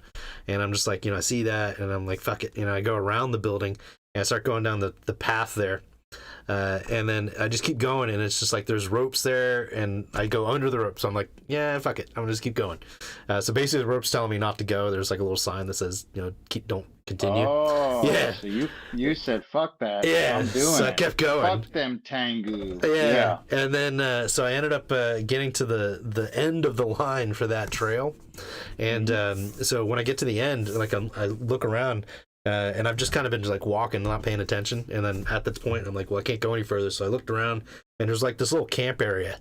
And it looked like it'd been abandoned for a really long time. And then there's a bicycle that's like probably about a fourth under the ground because it'd just been there for so long. The ground had grown that much like over this bicycle, and I'm like, holy shit, like this place is like death. It's like old. And then as soon as I go to turn around, like it had no wind all fucking day, and this huge gust of wind like blew me back. Whoa. like as if like you need to keep going down this trail that doesn't exist. Whoa. And I was just like, I turned around and I said, thank you for the wind on this very hot day. I'm leaving. Yeah. And I fucking turned. I just walked back the other direction, and then when I got back to the hut, and then I decide to actually, I'm just gonna go ring this doorbell because it looks like it's like somebody's like selling stuff here is what it looks like. And so I ring it, and this little Japanese old man like opens the door, and he speaks like almost perfect English. He's apparently this famous wood carver in Japan. And he like curates that area, like so he takes care of all the grave sites and everything, and the shrines. And he's like one of the few people that still carves out of teak. And I ended up buying a couple of things there, to, just what I could afford, like his little 1,500 yen pieces that he did, like he probably do in like 3 seconds. Because I was like, man, I gotta like prove that this happened, I need a little souvenir. And so he's like serves me tea, we have a good conversation, and then he tells me how to get back to the top of the mountain where I was supposed to be, and so I take that hike, and it's like super steep. I get up to the top of the mountain, and at this time I get to the top is when my friends got to the top. And meanwhile, this, it's a real short hike for them. I feel like I've been gone for like 3 or 4 hours. Like I've been on a Ghibli journey, And And got turned into a pig at some point. And they're like, "Oh shit, where have you been?" And you're like, "It's we thought you were behind us." And like, I was like, "Oh shit!" And like, "No, man, I've been gone for like 3 hours." Like, "No, that's impossible." I'm like, what are you talking about? So it's I don't know, like the time I guess stopped for me while I was going around. So they were like, you haven't been gone that long. You've only been gone for fucking 20 minutes. Like probably maybe like 45 minutes or something. But still, like, because they were kind of like wandering around still, like at the bottom, because everybody wants to get that perfect picture in the. So it takes probably a good 20-30 minutes if there's a crowd for you to get that shot. Oh, I see. Everyone's there. Gotcha. So by the time they got up there, it'd probably been a good like 45 minutes. Or something, but there's no way, man. I was gone for a while. Like, that's crazy. And then you tell them, you're like, I met this old man, and they're like, oh, that guy, there's no way, he's been dead for 300 years. And so like I was only able to get back there a second time. The third time I failed trying to get back to where that was because I tried to take the same path. But I couldn't figure it out like the last time I was there, but I was able to go back once. So the first time you just happened upon it, you weren't right. Yeah, I was just wandering. You were like, oh, what's this? I just kept going. So I do that a lot. So like I'll just start wandering, and then I'm like, I'll find my way. Like I'm good enough with like where's the sun at? I'm like, all right. And Japan's a pretty small place. Yeah. I will say though, in the woods, like there's a different feeling in the woods in Japan, man. Oh, I bet. I bet. Because I was out in the middle of nowhere, like nobody out there. So I hate to be basic, but it's like, what's that? The fucking suicide forest out there? Yeah, that's Mount Fuji, the bottom of Mount Fuji. Oh, is it really? I think so. Have you ever go there? No, I did want to, but like Mount Fuji, I just kept like pushing it off. And then I was like, oh, I'll check it out when I go. And then I just never fucking went. And now I'm like, shit, I should have went. Because, COVID happened, which was the time I was going to go. And then I just kind of kept pushing it back after that. And then I got the job here, so. Well, shit. Next time you're out there, you should. Yeah, I definitely think you probably should go with friends though, because Yeah. Yeah, I wouldn't go wandering through any forest. Well, that's a lie. I'll wander through a forest by myself. But I mean, yeah, if I was going specifically to the suicide forest, I'd be like, yeah, I want some people with me. It's like, what if you get there and you just get caught up in the moment, and you kill yourself, yeah, just right, because it's yeah. like, oh man, I'm feeling it. It's the place to be. Yeah, fuck yeah. It's like, wait, That might be. Maybe that's it. Yeah, no one really goes there to kill themselves. They yeah, just get fucking swept away by some fucking yeah. suicide oni. I mean, that's probably what it is. There's some suicide oni out there that's like takes over your mind or some shit. Yeah, Like, he's just like, you know what you should do? yeah. You should kill yourself, and then he talks you into it. It's like the what was that, the troll fairy? Is that what you did? Oh, the fucking troll fairy! Damn. Yeah, going I back. forgot about. Well, I shouldn't say I forgot about it. Yeah. But yeah, I haven't heard mention of the troll fairy in a long time. Yeah. Man, I still have those Oh shit! VHS Jesus tapes. Christ! Yeah, I could go grab one right now. Holy shit, like man! I know exactly where it is. Yeah, I got it. There's a fucking place about 20 minutes from me. It's called the Video Vault, and that's their specialty. Is you Oh can bring man! them. You can bring them old VHS tapes, whatever, and Yeah. they'll put it all together on a disc. So it's like, yeah, I gotta do that. Oh, for That's some sure. gold. Yeah. That's some gold. Oh man! I mean, talk about high quality CGI back then. No, you know? yeah, we had some Yeah. built in camera digital effects. Yeah. And yeah, so that was early 90s. SOV is what it's called, shot on video. So Oh yeah. yeah, that's some SOV shit, homemade movies. Well, I know, like, because you were the only one that I knew that had satellite, right? And so you were getting stuff Yeah. from like all over the place. Oh, dude, yeah, we get shit from like the Middle East. Yeah, holy Cause- shit! Oh yeah, because that's when like the we had- Faces of Death and shit, like those days, like. Yeah, I don't remember. I mean, I don't know if we saw anything like that on the satellite. But I remember, and I'm sure, anyone who's hung out at my house and got to witness the satellite television that we had got to see this. But like, because I remember it was like, you had East, I think it was, I don't remember if it was just East and West, but you had like directions on the remote control. And you could sit there and just hold the direction, and it would, and then the actual dish outside, giant monster of a dish. I mean, you remember that thing? Yeah, It yeah. was, you could have laid down in it. It was and Yeah. spread your arms and legs out, and that's how big this fucking. It was massive, Yeah, yeah. crazy. What a weird thing to have, But and that was something my grandfather got for us because he heard we were too far from the road to have cable. Oh yeah. Because we were out in the middle. I mean, at the time, Lady Lake was totally like undeveloped, Yeah. So we were like out there in the country in the sticks. But so my grandfather was like, "Oh, how are the kids doing?" And then when he found out we didn't have television, he was mortified. He was like, How were they living Yeah. without television? So Yeah. then he didn't even ask my parents. He wasn't like, he put in an order, hired dudes to come out and install a satellite dish. It's like just they come home one day. It was like, oh, what the fuck is that thing? Well, I Like- remember that it was like all these men are like out there installing this dish. We're like, what's going on? And Yeah. my parents are talking. They were mad because they were like, how dare he? Because it's like, I think they might have taken it as like, it's like, we don't need your fucking help. Yeah, We're yeah. not poor, But Yeah. it's like they definitely probably didn't have the money for that giant fucking Oh yeah, beast. it was between like, because I remember my grandfather had a satellite dish, but I don't remember like it was kind of like already like broken apart, like he just had the shell of it. So Mhm. Yeah, I wonder. I'd have Yeah. to. That'd be a something worth looking up. Like what could that have cost? I mean, because the small ones were expensive. I can't imagine. dude, yeah, Like- and this is back. back then, you know, I mean, Yeah.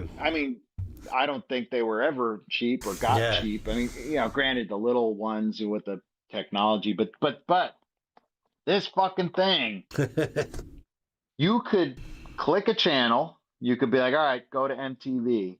And then if you didn't like what you saw on MTV, you'd be like, I want to see what's happening on MTV in California. And then you go over Yeah. there. So I think we had like 5 different MTVs or whatever, you know, Yeah. because I think you go to the different time zones, but then we would just, explore, just be like, I'm just going to point the dish in a direction until something materializes. And occasionally it would be like some weird Middle Eastern or Russian program. You can't understand what they're Oh saying, but it yeah. was just so fucking bizarre because you're just like, wow. And this is, I wouldn't say pre-internet, but it's pre-internet for Oh, what we, that I mean, like, this is. I mean, the internet at that time was like god awful. Like it was like yeah, everything. yeah. Everything was text only. I think at the time. Yeah, honestly, I think now technically, I believe internet was around in like the 1970s or maybe even earlier, like the 60s or earlier. But I mean, Yeah. I didn't get internet, like dial-up internet, until 95 maybe. yeah, like mid 90s, maybe 96. Yeah. So we had this before that even. Yeah. So it's like to see a foreign program of any kind, Yeah. and we would even get cable. Like I remember there was a show. It was a cable access show in New York called the Ugly George Show. I think it was Ugly George or Ugly something. But it's like this dumpy middle-aged, like balding. He's got like the donut hairdo, you know what I mean? Yeah. And a mustache. Yeah. And I don't know what the fucking show was about, but there was like lots of naked women on it. So it'd be late at night. Because also for some reason on that show we didn't have sound. Like the sound wouldn't come in. But you'd sit there and just be like, "Oh, naked lady," you know, like, great. Let me see, I'm gonna try if I can pull them up. Maybe I got them. Yeah, I mean it's something Beat TV. Does that sound familiar? I don't know. Did you find him? Maybe. Was it the Ugly George show? It was New York, and it looked. I don't know if I was seeing like reruns, but it's hard to say. You know, back in the '90s, like somebody they could have had their like their wardrobe style locked in from the '70s or the '80s. You know what I mean? Yeah, so yeah. it's hard to like. Sometimes. Did he have a camera like that he just like held in his hands? Like, does that sound familiar? I don't. He might have. Are you seeing a dumpy dude with a mustache? No mustache, but. No. Hi, I'm Rue, Oh, shit. Hang on. and here at the 3rd Comic-Con. Sorry. It automatically started playing it, but. Oh, I can't look. I don't. I'm too afraid to fuck with my phone and get like, knock myself off the program. But I heard. I think it was a podcast I was listening to, and they were talking about the Ugly George show, and I was like, holy shit, because these guys are in New York. So we're like, oh, remember watching that on cable access? But anyway, yeah, that's and occasionally you'd be shifting between channels, and like a porno would come in, Yeah. Oh and man, do you remember that? Like, do you remember seeing that? I don't remember porn, but I do. Like I have a memory of seeing Takeshi's Castle before we knew what MXC was. Like Japanese game show. I remember seeing that as the Japanese game show. Was that at my house? I think so. Yeah. Okay, yeah, that sounds about right. That could have been a thing for sure. Like, because I remember I was like, holy shit! Like I've seen this before when MXC came out, and because that was back in the '80s when that show was like originally run. So they probably had it on reruns or something. But oh yeah, it was. What was it on Comedy Central or something? Yeah, when it became more well known. Yeah, so that's when they made it MXC. And that was like late '90s, I think. So. Oh, okay. Yeah. It's crazy stuff, man. Yeah, magical stuff. It was because like your house was like the first time seeing a bunch of stuff. It was like that was the first time I saw like anybody because your brother was playing Half-Life but he was also like programming stuff. And so that was the first time I saw somebody like designing something on a computer. And so he had like the tablet, like where he was looking at the screen, but like drawing. Yeah. Yeah, and I was like, how the hell do you do that? Like, you're not looking where you're drawing.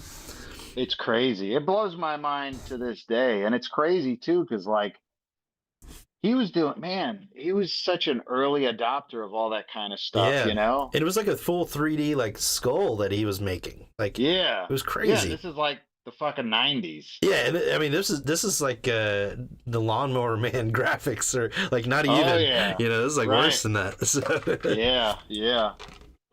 Fucking wild stuff. Yeah, wild stuff. And I'm pretty sure he was using like Half-Life or something like that to kind of like do his modeling. Okay, yeah. He was probably making skins for Half-Life. Yeah. Because Half-Life was a 3D shooter, wasn't it? Yeah. Okay, yeah. Because he would actually get hired. People would pay him, if I'm remembering correctly. I don't know if he was getting paid for it, but I know people were hiring him basically to make skins for their clans in Quake. Oh, maybe that's what it was. Maybe it was Quake. Yeah. Well, he did it. I think he did it in Half-Life too. Yeah. He did it for a bunch of things, but I remember he did a lot of stuff in Quake, and he would like map out the skins. And I remember he had this thing where like the template to do the skins were like, it was all weird, you know, like you look at it, you'd be like, how the fuck, what is that? You know? And then when he would put it on the character, you'd be like, oh, cool. But like, he'd have to like put it on the character and then like see it in the game. And then he'd be like, this is wrong. Yeah, then go fix it. Yeah. I got to move his face is on his ass, you know, something like that. Yeah. But yeah, he's my brother. I think, I don't know what his IQ is, but I really do think he's a genius. It's got to be up there. Like, because I mean, that was like, I didn't even know that was a thing. Like, I didn't even know, things were made that way. When we were little kids, he would read computer programming manuals as like for fun, you know, like someone would read a comic book. And he'd be reading this thick computer. It's like I don't know what the fuck it was. It's like Greek to me. It's like alien shit. You know, like I pick it up and I'm like, what is this? You know, it's all this lines of code and then like some text and then a weird little picture and just insane. And he's just reading it, you know? Yeah, my dad was like that with manuals. Like he was really like car manuals, and when computers first came out, like he was all about like he loved manuals. I don't know. That's awesome. Dude, that's cool. So there is that type of person, I guess, you know, that just... I mean, I wish that was my thing. Yeah, you know? I'd be making a hell of a lot more money if that was me. Fuck yeah, tell me about it. I mean, I love what I do, but you know, anyway. Yeah. Well, you know, I was back to the tattooing real quick.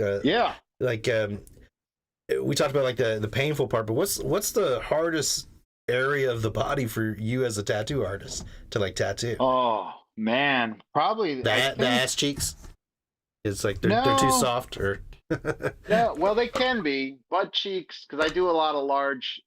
If you're doing a full, like, you know, you can do a back piece where it ends at the belt line. Yeah, and then, you know, anytime someone asks, like, oh, I want to get my back done, we at the shop we're always like, oh, you're getting your butt cheeks done. You gotta ask. And they're like, a lot of people will be like, I'm not getting my butt done, and we're like, well, if you're getting your whole body covered eventually, like if you want, you know, because some people, you know, obviously they got 2 sleeves, they got a chest tattoo, they got leg tattoo, and they're like, I want my back done, and they laugh when you ask them about their butt. Like, no one sees my butt, and it's like, but if you keep getting tattooed, just a matter of time. But imagine you get covered and now your butt is the only untattooed skin. Now you got this glowing fucking, like when you take your clothes off, your butt is the star of the show. That might be what you want. You better get a tan on that motherfucker. Something. Better put some shorts on that thing. What mama don't know won't hurt her. Yeah, exactly. Fucking, what did he have on his butt? Roy Orbison or something? Yeah, Roy Orbison. Yeah, the portrait of Roy. That's funny. Henry fucking Winkler. Yeah, holy shit, the Fonz. God bless him. Yep. What do we got? But yeah, No tat chaps. Yeah, that's right. No tat yeah, chaps. tat chaps. That's in the exactly. that's in the chat there. Yeah. Come on. Oh, someone said that. Yeah, that's Azalea talking there. Oh, nice. She knows what's up. Yeah. Yeah, no tat chaps. Exactly. But no, Unless that's what you're going for, you know, you want the... Yeah, again, that might be what you want. You might want to accentuate your butt, and that's not even a weird thing, you know. It's like, yeah, I want my butt to have like, I want to frame that sucker out, man. I mean, if you got a nice butt, that's probably a good way to go, you know. Yeah, or if you don't have a nice butt, yeah, even better. Yeah. Yeah, you want to, like, I want to do something to really shape it out and make it look. It's like having, you know, abs tattooed on your stomach, you know. Yeah. Like you know, at a quick glance, like, oh, this dude's fucking ripped. But those man titties don't match there. Fuck yeah! They give it away every time. You got fucking milk tits, you got sow tits, and fucking abs. It doesn't add up. Yeah. And the UFO titties. The butt. There are challenges to the butt. The only thing that makes the butt really hard to tattoo, and this doesn't happen often, maybe like 5% of the time, you'll get someone who just can't. Once they start getting their butt tattooed, they just go all goofy. Giggly, man. Yeah, they just jiggly, more like it. They start jiggling, you know, like vibrating, and you're just like, oh, fuck, you know. Making like, it clap, son. Yeah, they're like twerking, and you're just like, this fucking sucks, you know. Now they got all these jacked up lines on their ass. But it all comes out in the wash. You shade it out over time, and, all right. You know. So I guess you should go with tribal if you're gonna get your butt tat. Yeah. Yeah, no, get whatever. I mean, like I said, I've done a lot of full back Well, I would say a lot. I've done a few full backs, you know, where the butts. I've done enough butts to where I have like a way of doing them. But I think there's two things that if someone asks me for, I start sweating. I start fucking shaking in my little booties. If a dainty. Hey, they don't have to be a girl. If someone has like dainty little fingers, typically it's a lady, skinny little, you know, frail fingers. Or they want a guy with small hands, maybe. Yeah, like creepy little fucking Nosferatu fingers. Yeah. If they want to get some like little like thing on their finger, like it's like I just want I want a cursive W on my finger for when I'm like, oh shit, this, you know, it's really hard because you don't like, you know, if I tattoo someone's body, I'm like, I can like brace myself on their body, you know. So I mean, I have ways of doing that too with the finger, but it's really like I got to get all fucking hunched up like a fucking shrimp, you know. And, you're like a gargoyle on a tower. Yeah, like a fucking guy. I got my feet up on the table. You know, I hate tattooing fingers. Oh man. And then the side of the neck. Oh, okay. That's a fucking nightmare. That's a nightmare. I mean, if someone holds still and they're like calm and cool and they're not freaking out, it's not the worst area. But what happens is their jugular will start fucking pumping. I was going to say, because I've used one of those electric things that are like the massaging things. And once it hits that spot, it's uncontrollable. Like it just starts going crazy.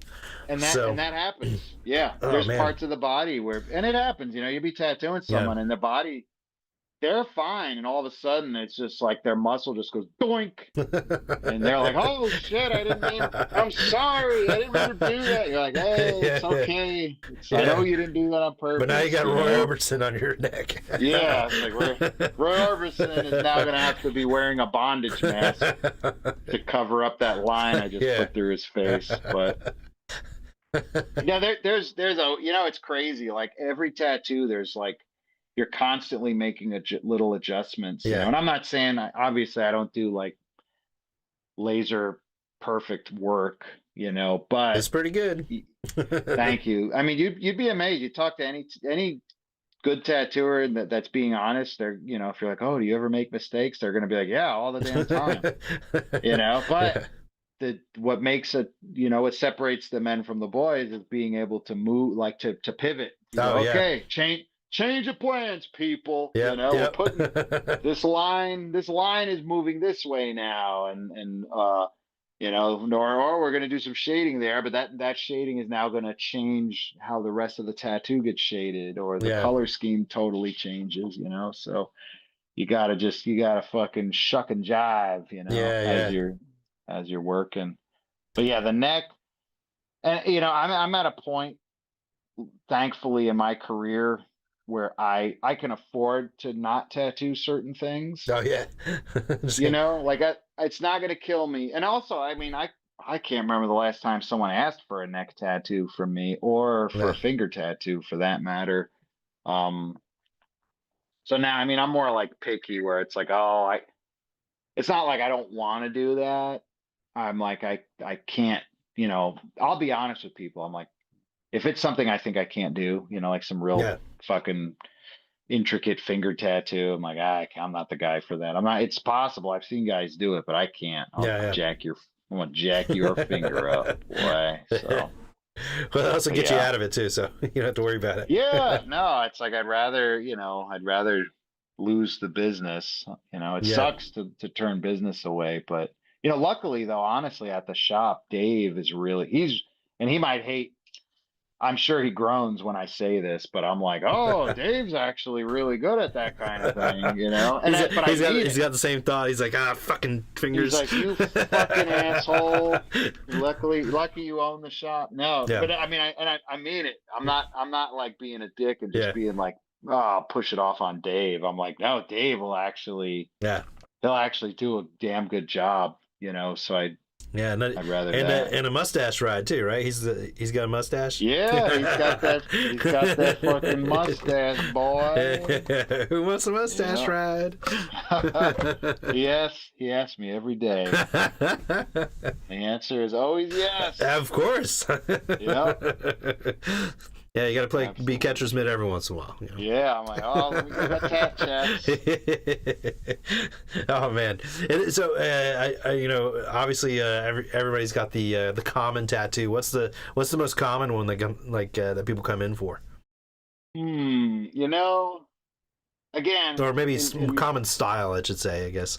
Yeah. No, we see. I think what I'm noticing that's common in the tattoo business now is people are getting really simple fine line tattoos that are pretty small, like too small, honestly. Wow.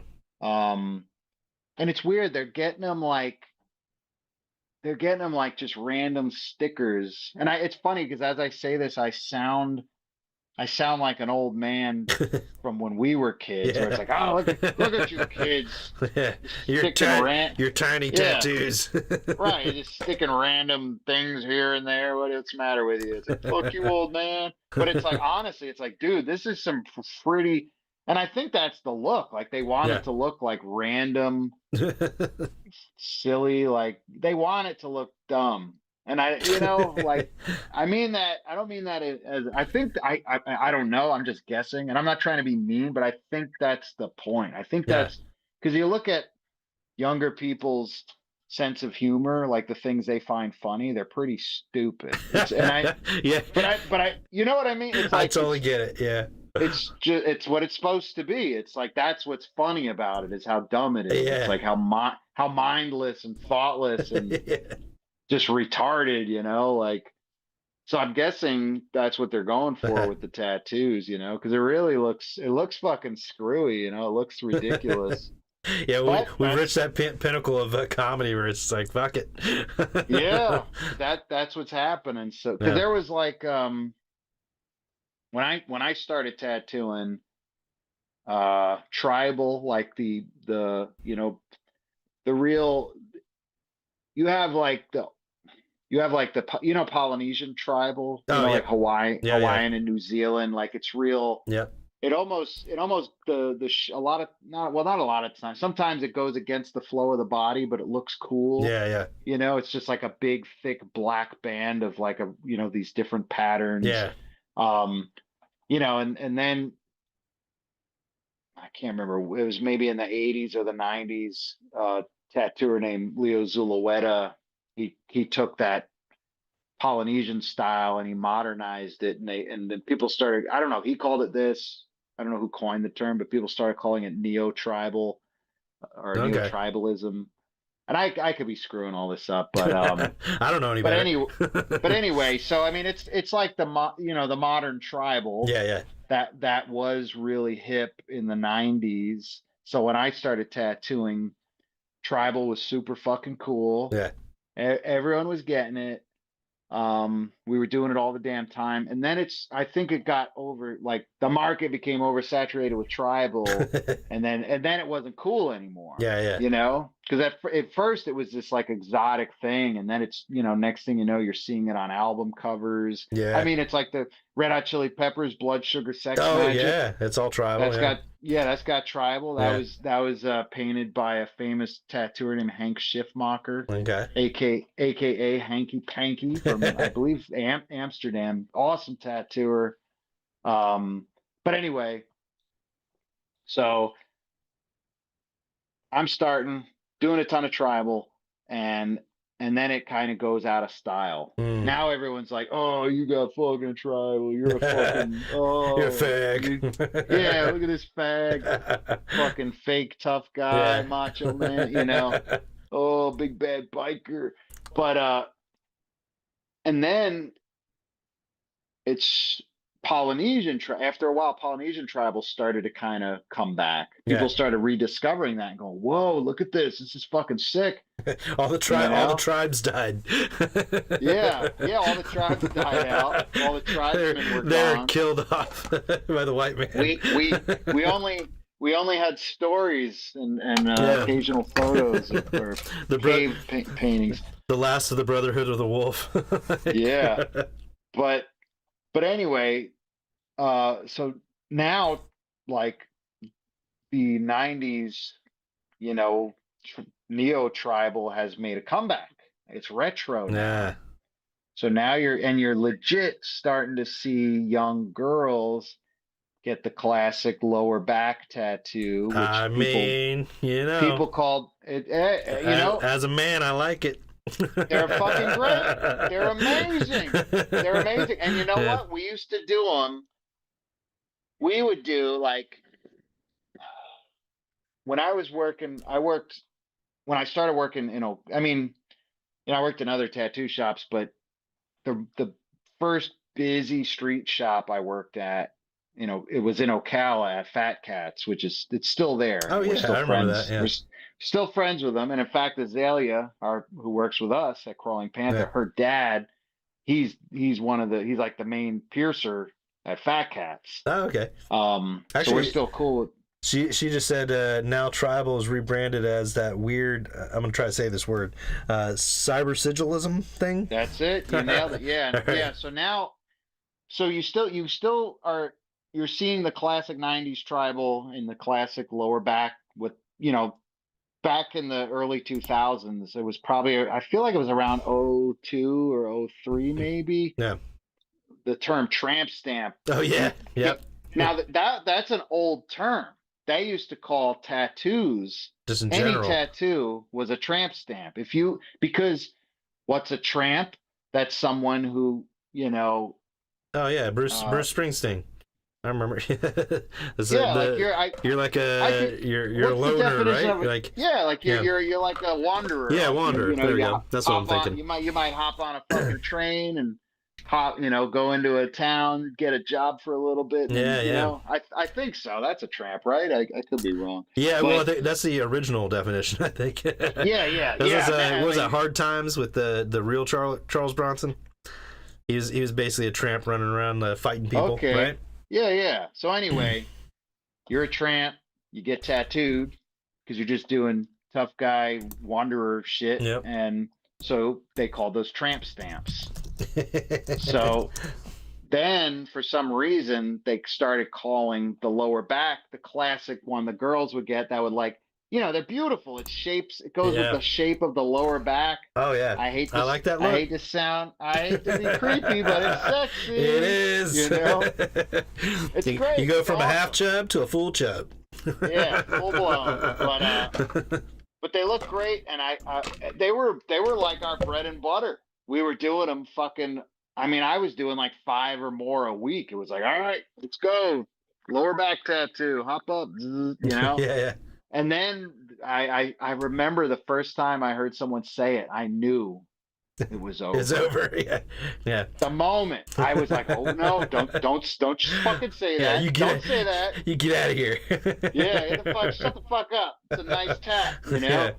So then you're hearing it all the time, and then it's like, oh, I got a fucking tramp stamp. Yeah. Oh, It wasn't called that when I got it. Oh my god. Yeah, it's like, what the fuck, Yeah.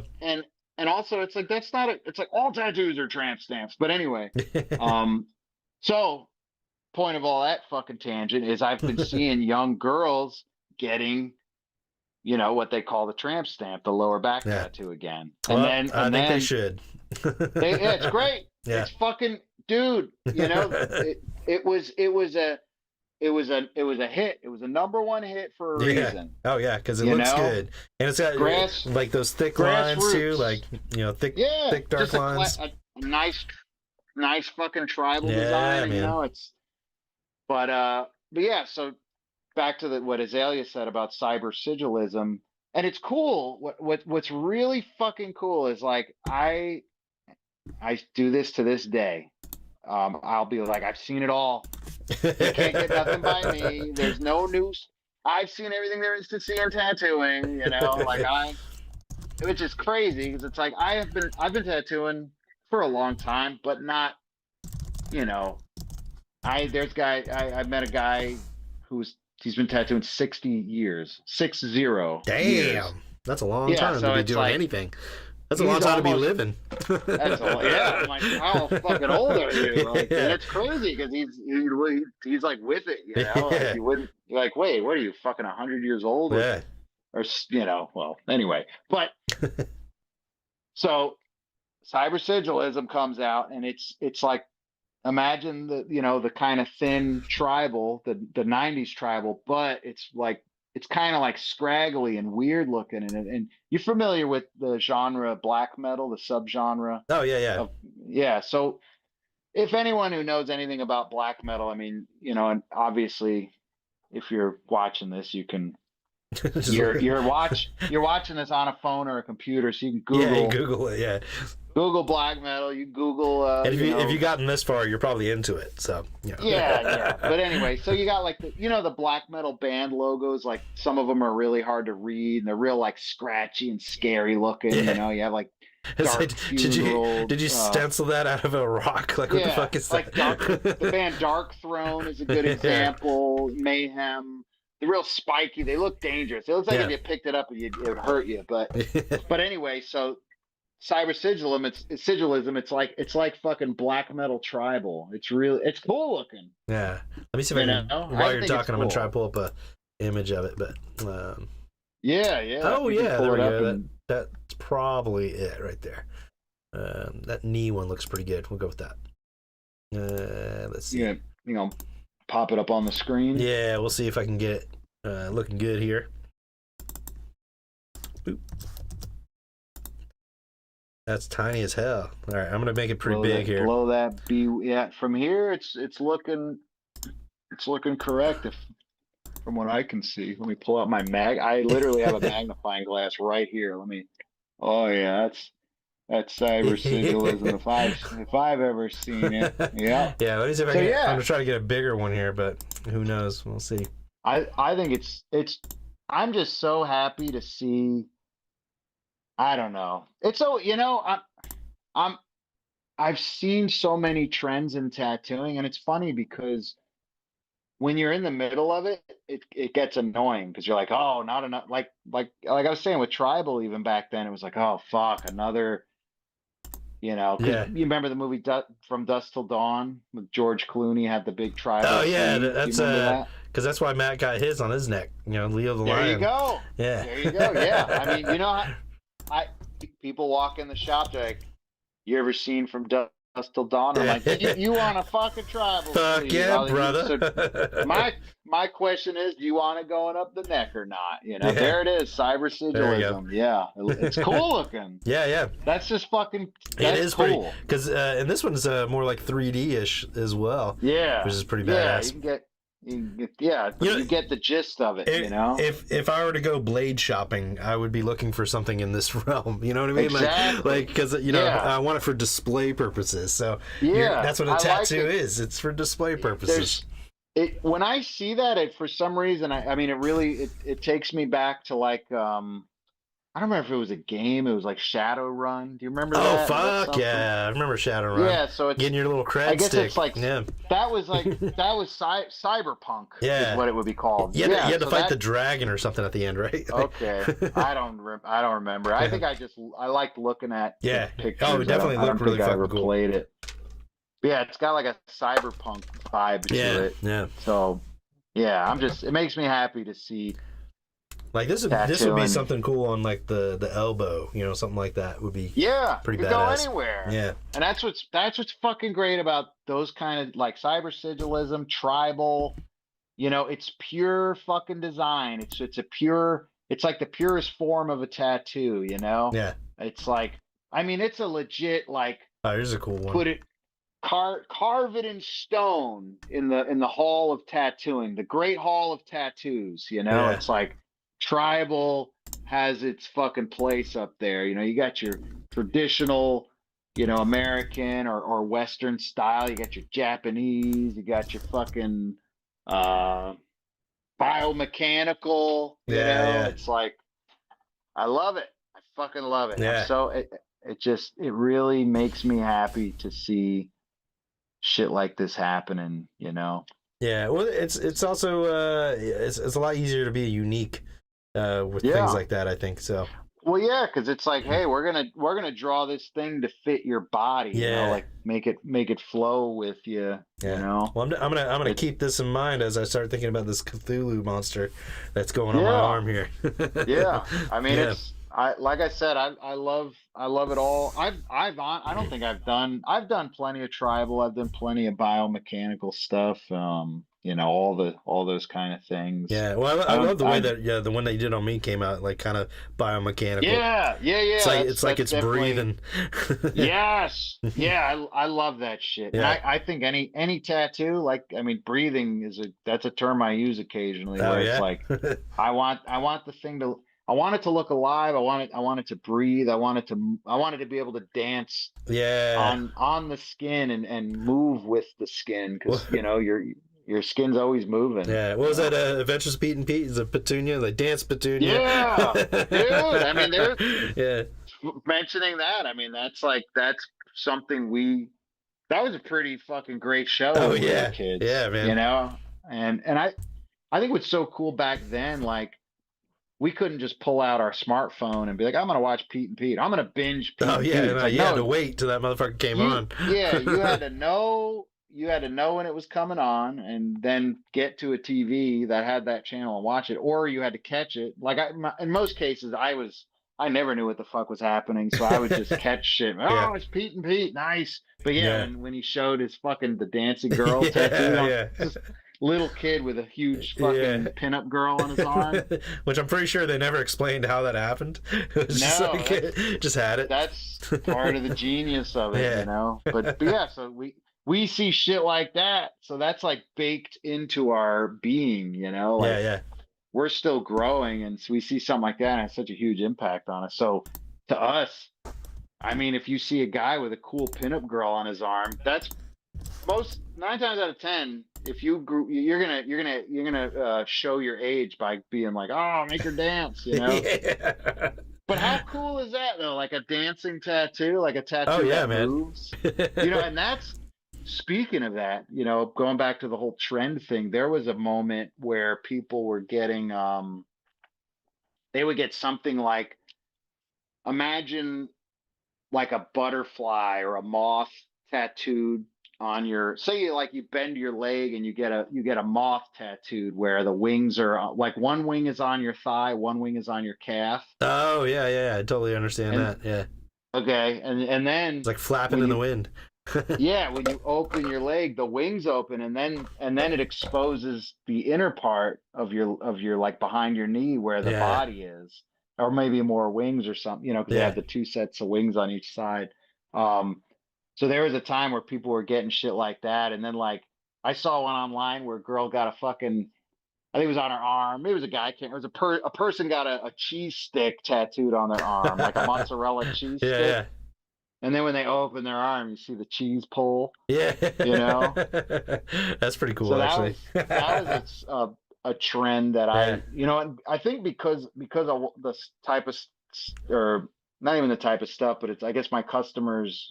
Thank God I have, like, I've been where I'm at for a long time, so I Yeah. have a strong customer base, great customers, loyal people I've been tattooing, some for decades now. I got someone Yeah. I tattooed them when they were 19.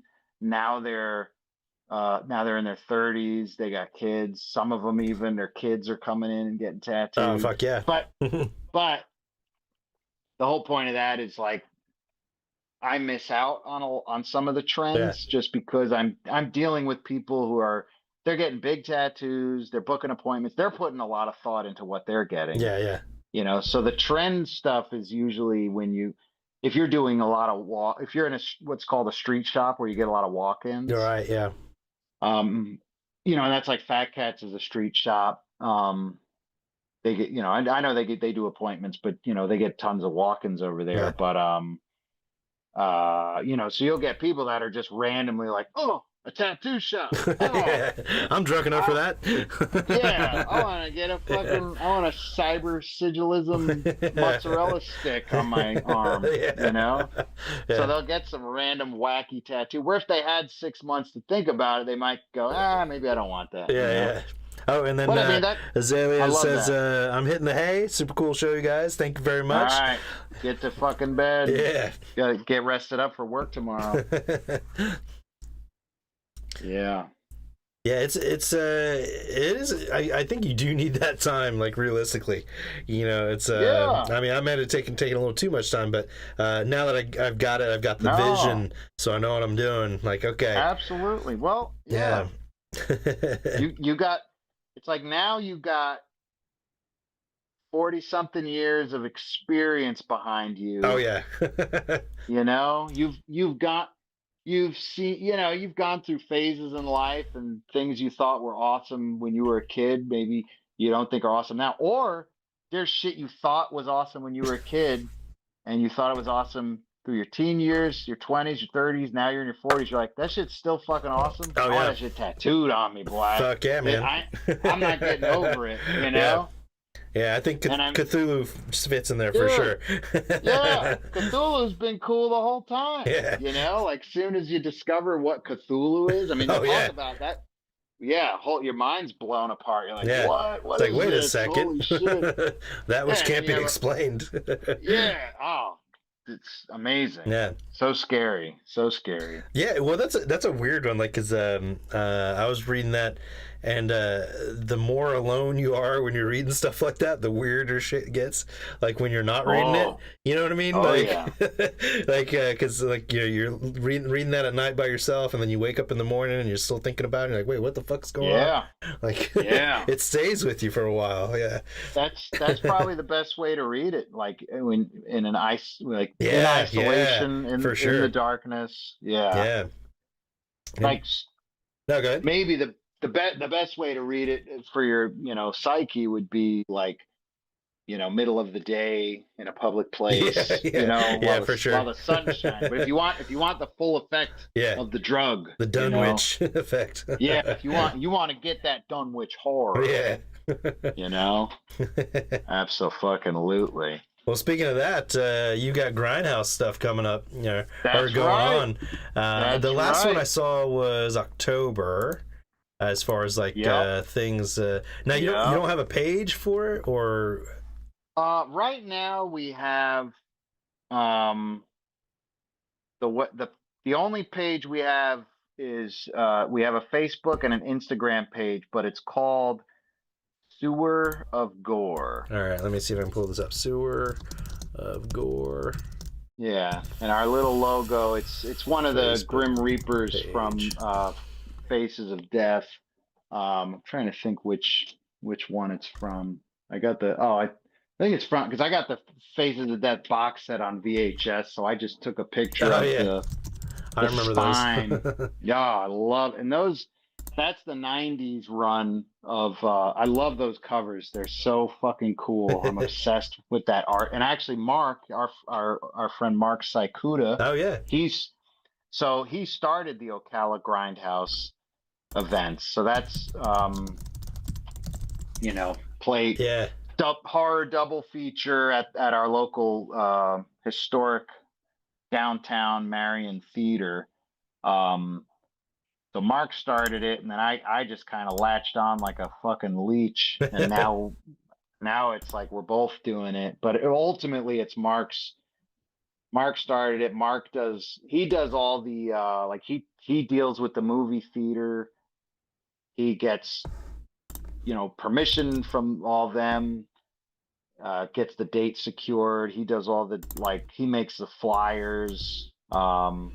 Oh, they look great. Like the things that I've been seeing. I haven't seen obviously a flyer, but the oh shit, I might have to click on that. Well, yeah, the image you used There we go. for So there, Mark made that. So, and then that was in October. We played Tokyo Gore Police and then Night of the Demons.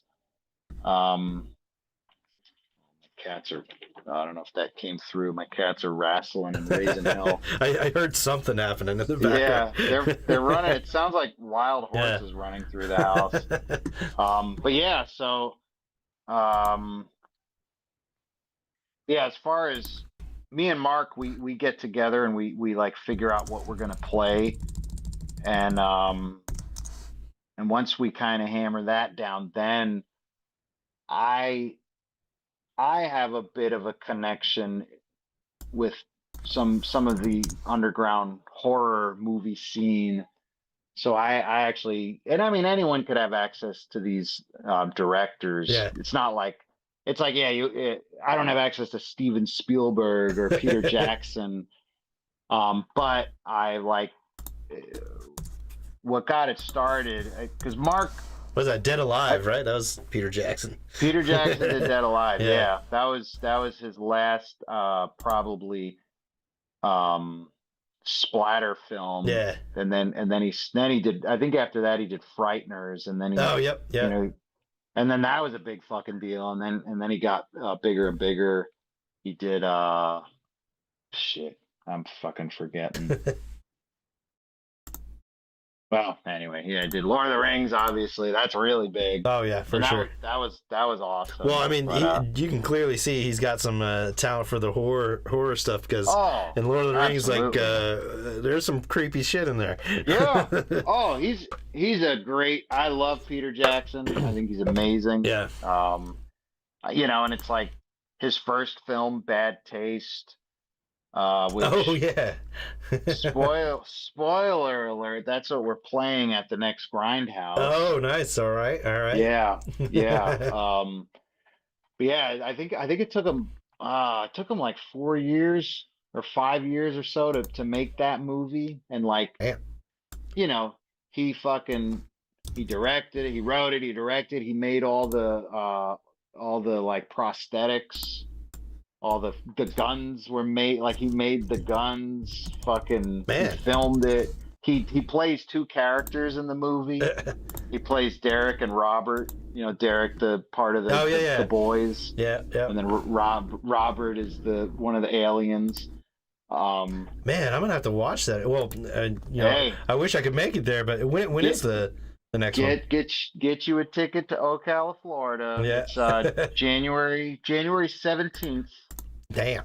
That's a Saturday, and it's at the Marion Theater in downtown Ocala. All right. But yeah, for updates and whatnot, right now, like I was saying, we got the Sewer of Gore. Yeah. So I'm working on pulling that up for now. Okay. Yeah, there's on Instagram and Facebook. So And Sewer of Gore is kind of that was originally so like Mark is he's the father of Ocala Grindhouse, and then I would say I guess I'm the father of Sewer of Gore, because I was buying and selling horror movies, and I would go to horror conventions and set up a booth, and my thing was like I would try to get movies you can't find them easily. You know what I mean? Like Yeah, yeah. you can't just go on Amazon and stream a movie that I'm selling. Oh yeah. And I did have movies where it was like, oh, like one of them was when we played one of these at the Grindhouse, which was really honestly an awful experience for us. We played the movie Gutter Balls by the director Ryan Nicholson, who's Oh yeah. Like I don't think I've ever seen it, but I do remember Gutter Balls like as like okay. a thing. So you've never seen any of his movies that you know of? I don't think so.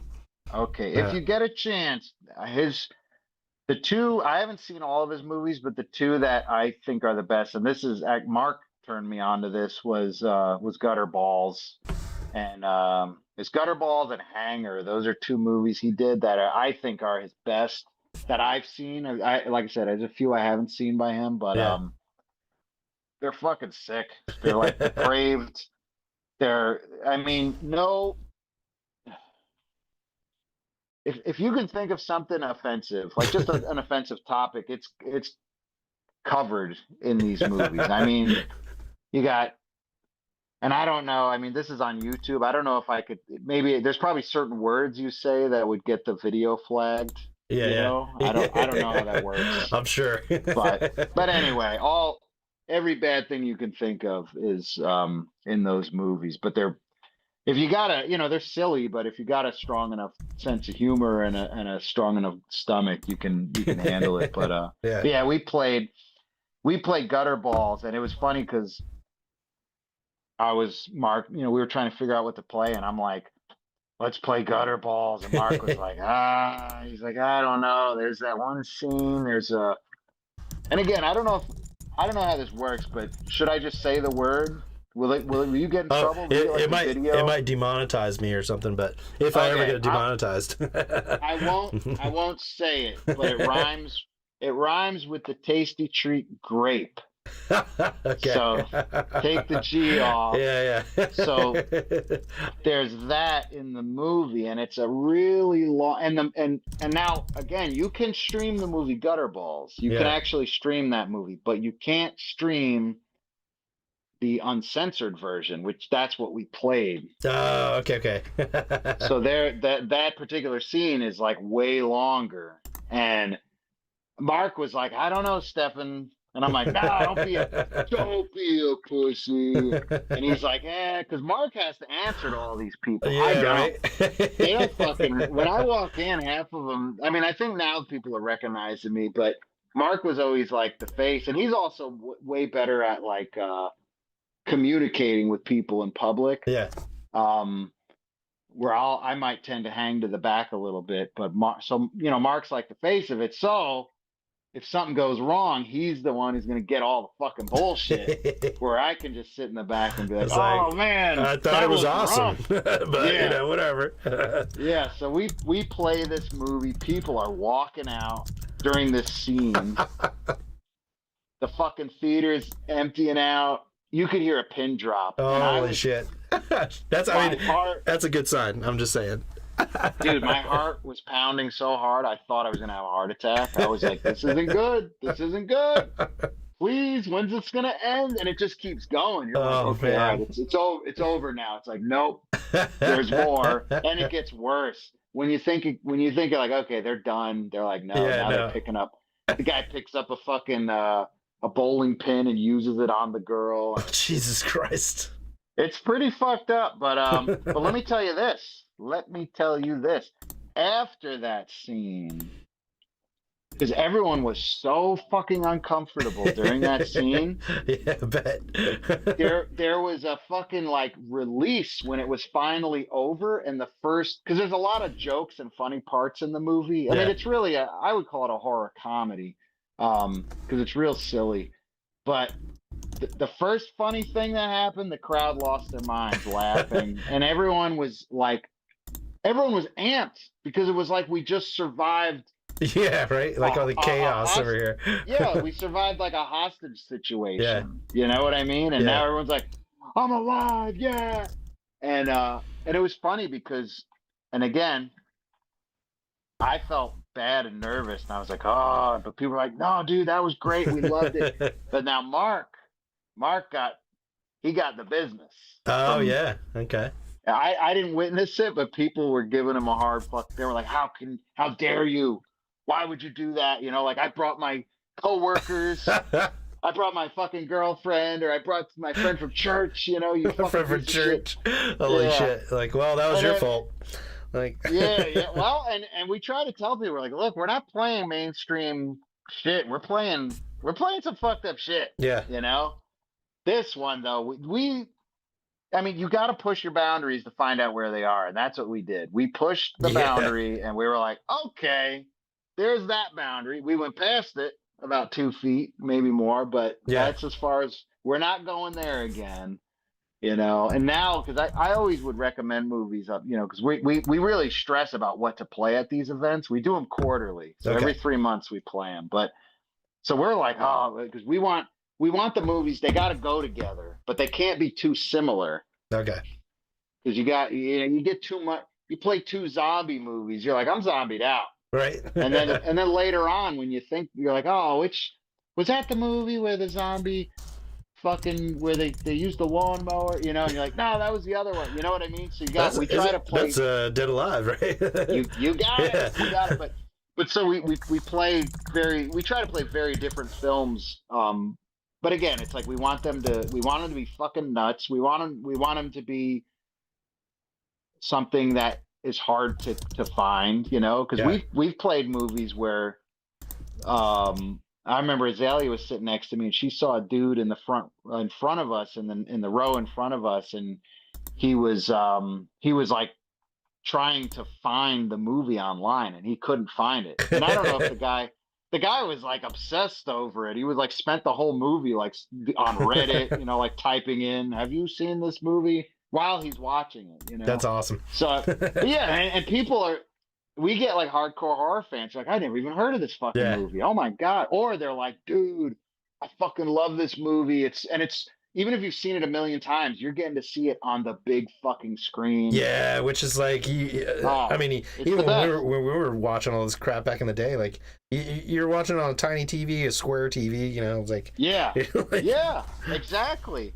But I mean, the other great thing, it brings you back to that, because it's so much fun when you're with your buddies and you're a kid and you're piled into your friend's bedroom and you're like, watch this, and you shove this movie in the VCR and it's all fucking making its noise, you know, cranking up, and you know, and then the weirdest thing you've ever seen comes on the screen and you're just like, what are we watching? This is crazy. So and you're laughing and you're cracking jokes, or you're like, oh fuck, that's horrible, you know. Well, I mean, that's the thing about movies is like, you know that it's somebody made this happen, like, and it's not like a real thing, so you can kind of like, I mean, you know, I just rewatched RoboCop not too long ago because I started playing the game, and it's still hard to watch when he gets blown apart, man. It's so good, it's so like the gore in that is awesome. It's intense. It's amazing, dude. And I remember that fucking scene when the guy, I can't remember his name, but when the guy gets the toxic waste dumped on him, his fucking friend is like, oh! It was so gross. I saw that when it first came out on video. My uncle brought it over. I never even heard of it. My uncle would just show up with a movie. That was like the thing. He'd show up like, I got a movie, and he had RoboCop, and I'm like, RoboCop. You never know that that's what you're about to get into. Little kid about to watch some hard R shit, you know. 80s hard R, you know what I mean? And Paul Verhoeven hard R too. Like. That was a psycho, but I Oh man, I remember when I saw that dude come out and he's like, oh, and he's melting. I was like, oh, I don't know if I can handle this. And then when he gets he hit gets and he blows up, exploded. yeah, I just stood up and walked out. I was Oh, like, man. I had enough. I had to leave the room. I had to gather myself. You basically saw the whole movie at that point, like. Yeah. I came back and finished it, but I was like, I just need a moment. Yeah. You know. Fucking great, dude. To this day, and that's a movie that gets better. I think. Oh, It's yeah. like aging like a fine wine. You know. Well, it's like watching I watched some behind the scenes stuff and listening to Verhoeven talk about those. Like he's like, no, I got to go over the top. It's got to be crazy gore. He's like, and it's gonna be funny, but not funny at the same time. It's like, oh shit, yeah. It's dude. like when that dude gets blown away by Ed 209, and he's like, my scene goes on forever. You know, the one they cut in the theater is it's not too long, but the one that I wanted was really long. He's like, and then that guy says at the end, you know, somebody call a paramedic, and he's like, nobody. He's like, he's fucking dead. Like, of course. And he's like laughing about it, and it's like, that's a guy that knows what he's doing. Like, oh yeah, genius, dude. And he did Total Recall. Oh yeah, it's still I still love that fucking movie too. Like, fucking great. The girl at the 3 tits. Yeah. Like, triple bitties. It's a quick scene, but it's like, whoa. Oh, that's burned in my memory forever. Dude, fucking. Then he did Starship Troopers. Oh yeah, classic. Fucking amazing. Yeah, and that is another one. I'm a big hater of CGI. Oh, computer generated effects. Me too. I'm like, and it's not even. I don't hate it. I'm not just hating. I hate seeing like, as a fucking dude gets shot and it's it's blood. like you didn't use a squib. Like, what the hell? Yeah, or it's like, bro, you couldn't just have a dude like off camera with a fucking. Literally, he could have had blood in his mouth and just blew it through a tube. You know what I mean? Like, it's not a hard effect to do. Yeah. But yeah, stuff like that. It's probably like, cheaper to do it like that. Like, you know what? I wonder though, because it's like, if you think about it, you spray the dude with blood. It's like, all right, you ruined his shirt. You fucked up his makeup. Yeah. You didn't get the shot. You got to do it again. All right, back to makeup. Oh yeah, well I guess if you got to reshoot, but yeah. Yeah. It's like, we got to go to wardrobe. It's like, how long could take a long fucking time to reset the scene possibly. So when you think about it, it's like, you know what? I hate to say it, I get it. And you got the money men. They're like, fuck you. Yeah, but it's so worth it to not do that. So. I would, all day. It's like, I would much rather. I mean, and it's possible. It's like, look at fucking the Terrifier franchise, Oh, yeah, right? 1, 2, and 3. They're each one, in my opinion, is getting better, and it's like hardcore, fucking gore, Yep. Most, it's all practical. They do a little digital like touching up of certain things, but it's not noticeable, Yeah, well, when you use it together, that's when you're doing it right. So it's like we talked about Lord of the Rings before. I think that's a really great use of both. Oh yeah, so. and back to Starship Troopers. Yeah, put that fucking movie on right now, and I'll it's so great. Watch it. Yeah, I'll love it. It's like, and I mean, that makes sense. It's like there's no way you could have those massive bugs barreling towards the soldiers, like Buffalo. It's like you gotta do too many CGI. Too many. But when they do a close up where the dude's looks getting fucking picked great up by a bug, it's fucking practical. So there's tons of practical effects in that movie. And they're so much more terrifying when they're practical too. Like, it's like trying to watch the old Alien versus the like new stuff. It's just like, well, this new stuff isn't scary at all. Like the old one is like terrifying. It's real. I mean, it's like it's an actual real, thing, obviously. Though. But yeah, it's a real set. It's a real guy in a suit. Yeah. When he does that weird like floating over to that chick, it's like that's a creepy fucking scene, man. It's kind of goofy looking, but it's creepy. Yeah. Well, there's a thing that happens. Like you could watch a movie and be like, oh, that's fake. Yeah. Obviously it's a guy in a suit, or obviously it's a puppet. Yeah. But there's a part of your brain. Oh yeah. Like we were talking about how your muscle will do something involuntary.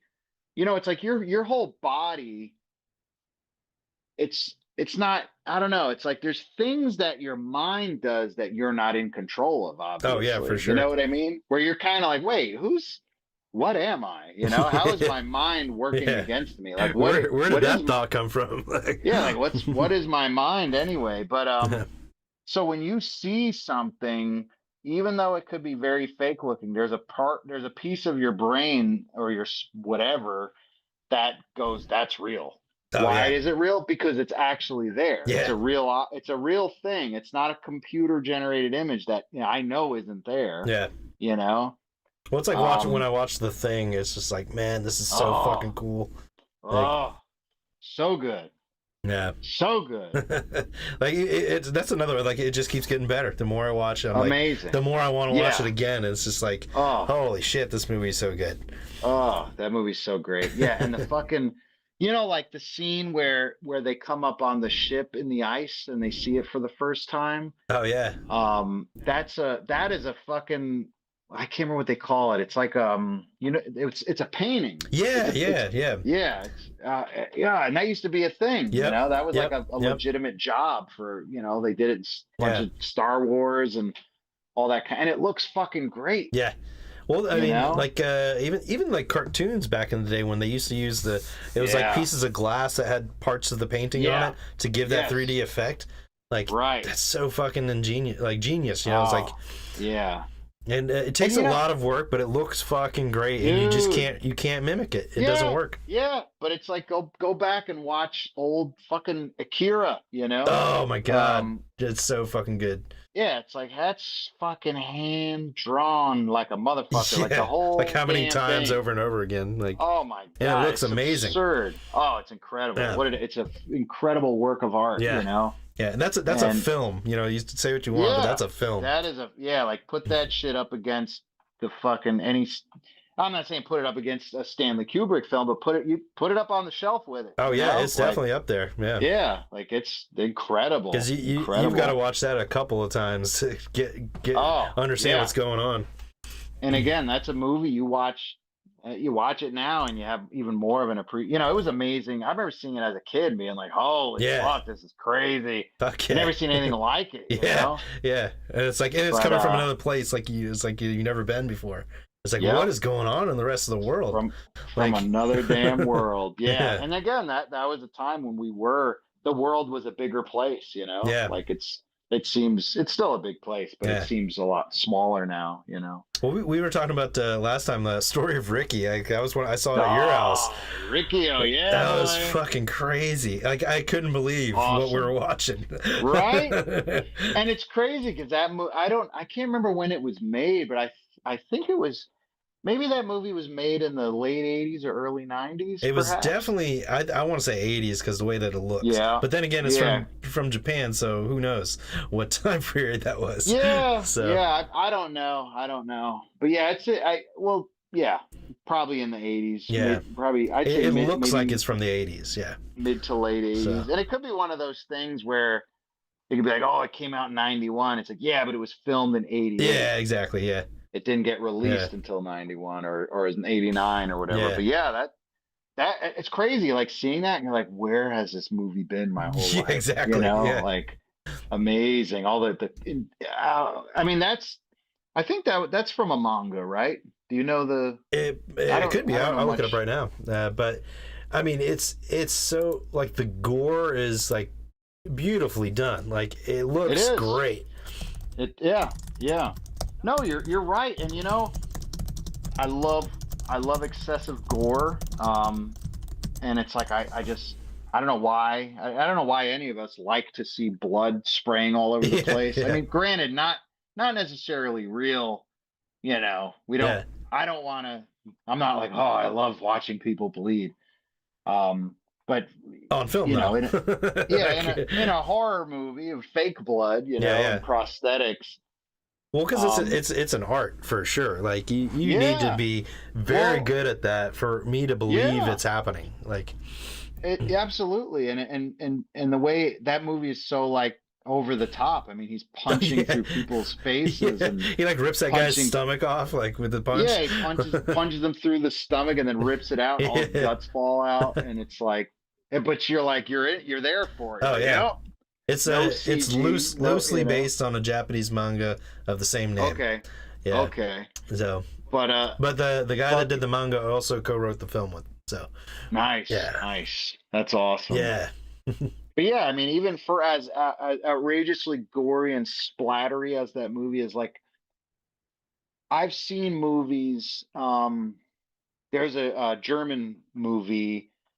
I can't remember when it was made. I think it was made in the like early 2000s. So it's like, but it's called, and I'm probably messing up the pronunciation. It's called Das Koma Brutal Duel, and it's insanely bloody. This movie is like way bloodier than Story of Ricky, way bloodier than Dead Alive. Just blood every scene. It's just like, and honestly, it was actually banned in Germany in 2004. Oh, okay. Yeah, nice. Yeah, it's pretty pretty wacky. Worth watching, for sure. And that's a movie I think is hard. It might be a harder to find movie, but I'm sure there's platforms that you can stream it on. I think honestly, I feel like Tubi has everything. It might be on Tubi. Well, let me just say that when you go to the images, every single one of them requires you to tell them that it's okay to see it. Yeah, you gotta turn safe search off. Yeah. To see that. But the reason I bring that up is, you tell me like, hey, this is one of the goriest movies ever made. I'll be like, oh, no, you gotta see this one. I gotta see it, but I watched it, and honestly, I started kind of like getting bored because I'm like, man, I can't like tell from scene to scene. It's so much gore, and it's just spraying everywhere, So, but it's like you take a movie like Story of Ricky, and it's like the way it's paced out. You know what I mean? It's like, all right, here's a little gore, now here's some story. And the gore is done so well. I mean, I don't know. It's like I mean, of course, if you're like me, you watched it 5,000 times and rewound it and played it and showed all your friends. But so it's like all those scenes are like seared into my mind. You know what I mean? Well, it's like, I mean, when they're actually trying to tell a story too, like it does get you a little bit more interested in the gore. Yeah. So you gotta have I mean, I love gore, I fucking love it. Yeah. But I realized by watching, and again, I'm not bashing Das Koma Brutal Duel, because that's these guys got together and made this crazy fucking movie, and it's crazy enough to where we're talking about it in America. Exactly. It's never had it doesn't no theatrical release, It's like this is some weird underground German splatter film, Yeah. But there's things about that movie that are interesting too. But anyway, it's like, story is important. Yep. The lighting is important. There's just so much that goes into making a movie, and I'm glad there's guys out there doing weird shit like that, I also think really the anticipation of when's the next gore gonna happen, like I always like that feeling. It's like, I know they're going to do something, and we're getting further in this movie, which means that it's probably going to be worse than the last one. So, like, what's it going to be? That's a good, and I think that speaks to the staying power of Story of Ricky. Is like, it's like every death is memorable, and there's something wacky and over the top, but it does build, and then to the final scene where the boss, the prison warden, who you've been just fucking waiting for, he turns into that big beast, and then he gets shoved into the meat grinder thing or whatever, and blood. And if that one's like blood just over the top, spraying everywhere. That's like Evil Dead blood, like. Exactly. Yeah. Which I guess is really anime blood. So. Yeah. Oh, and I mean, I love it. I love how they were able to at that time, capture the the spirit of a manga or an anime, Oh like yeah. Fist of the North Star or whatever. Oh my god! Like that was a classic, man. Oh, freaking awesome, But that's a movie you'd watch the anime and go, oh, they couldn't do this live. But it's well, watch Story Ricky. Ricky. They absolutely could. I beg to differ. Yeah, where there's a will, there's a way. Yeah. And that was back in the 80s. And like, imagine if you did that now with practical effects. Like, holy shit, you'd make that look amazing. I mean, that's man. I would love. I don't know though, because in the 80s there was a natural progression for practical effects. You know what I mean? Yeah. Well, they had to be more. They had to be more creative, I think, back then too. Yeah. Well, that's because that's all they had. So you had guys like Tom Savini, who he was interested in magic. Doing little magic shows and stuff. So he had like beginnings in magic, and then he got in the theater, like doing plays. So he was like acting and then also doing makeup and effects for the plays. Yeah. So he was learning how to like do that shit real cheap, real fast. Cause it'd be like, all right, costume change, outfit change, makeup. Because you're doing that shit live. Put a mustache on this dude real quick. And then now I got to run back out. And then he went to, Vietnam and was a photographer, I believe. So he's literally like photographing blown to shit corpses. Oh yeah, just get in the catalog, I guess. Yeah. So this guy's like getting totally made for doing these gore effects, so it's like, and then he has like the progression of doing them for Dawn of the Dead and the other movies and the Day of the Dead and blah blah blah, so on and so forth. But then the computer generated shit starts coming out. Now there's less of a market for practical effects and artists in that field, you know what I mean? So I wonder. I mean, obviously, there's still guys doing it. You got, Well, there's definitely going to be a turnaround where it goes back. Everything goes backwards. Yeah. The pendulum, as they say, it swings. And sometimes it goes extreme one way, extreme the other, and then it settles in the middle. I think right now we're in a bit of I feel like we're in kind of a horror renaissance. For sure. Because CGI is so overblown and used now that people want the real thing. Like, trying to watch the new It, and I was like, man, that guy's perfect, and you just CGI'd his face. Like, he's perfectly like creepy, dude. It's crazy, and they did it in Prey. The Predator thing. That was disappointing too. Yeah, I could be wrong, but I think there's the special effects guy. I know there's a famous special effects dude named Alec Gillis, and I think he was the one that made the Predator for that movie. And if you see the behind the scenes, fully articulating Predator face that he made and put on the actor, just like the 80s one, but better. Like, it's like, oh fuck, this is better than the original Predator. It's more fluid and smooth. And what did they do? CGI'd all over that motherfucker. Where you're just like, oh, I'm watching it thinking, oh, it's a guy with a green mask and little dots on his face, to capture the motion or whatever. But no, but no, it's actually a dude in a moving Predator. Yeah. But it's like, why would you do that? It looks so much better. Why would you do that? Yeah. But it was Alec Gillis. Yeah. Okay. Yep. So I mean, and he's an old school dude. Yeah. I can't. I know he worked. I think he might have worked on. I know he had something to do with the Alien franchise. I think he might have worked on Aliens. Maybe I could be wrong, but I don't know. But anyway, he's done a lot of cool. He's a good guy. Well, there's good just artist. I don't know him personally. Anyway, well, there's that texture of like skin is like you can't do it in CGI. Like not like the face, like the outside. I think is probably fine. But it's the when they open the mouth and like the internal skin just doesn't look right CGI. It looks fake. No. So it's like, too like shiny and smooth. You need that vagina look, like it's gotta look like a flappy vagina. Wet and shiny. Man, I gotta pee so bad right now. Oh yeah, you're fine. Yeah. Let me go take a piss real quick. We'll take a break. Me. I've got a break thing. I'll take a piss too. Commercial break. Yeah.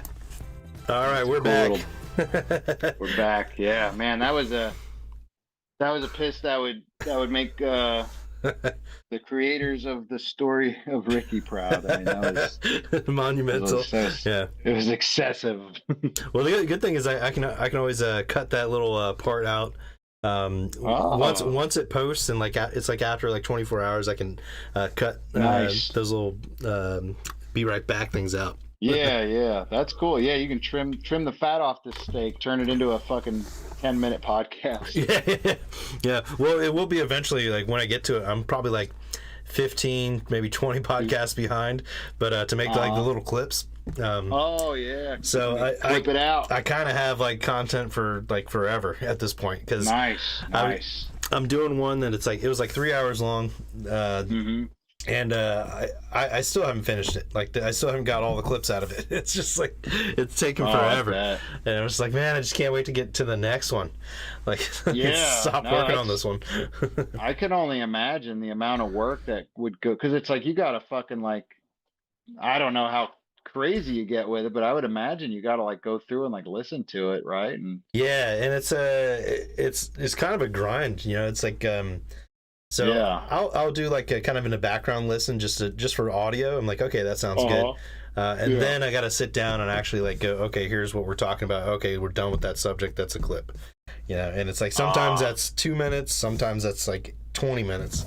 And I got to sit there and like go through all of it, and it's not as fun as just like listening to a podcast. So I mean, my hat's off to you for doing the work because the behind the scenes shit. It's just like anything, you know. It's like get a peek behind the fucking curtain and see how them sausages are made. Man. Or they're back to rubbing them all together. I don't know if I want to be a sausage maker anymore. It's like, you can get some nice forearms out of that. You know? Yeah, that is true. Fuck yeah. Oh yeah. Well, shit. Now, your grindhouse stuff, like what's one that you're like you can't wait to put on the docket, you know, like, but you just haven't figured out how to like slap that together. No, I feel like it's crazy because me and Mark, we stress out so hard because I mean everything we play, we like we're there. Yeah, you know? Like we put our blood, sweat, and tears into these things, and we're literally like personally handing out flyers. We're going to businesses. Like Mark makes the flyer, then I go to the print store and I have him print it, and then I'm going, hey, you know, will you put some flyers up? Or like Azalea will take them and put them up places, and other friends will be like, oh, I'll put them up in my business. Cool. So it's like we're so involved, and then when it's time for the show, we're there, and we have a table, and we sell like merch for the Ocala Grindhouse. Like we had shirts made with the design that was the Night of the Demons, the girl.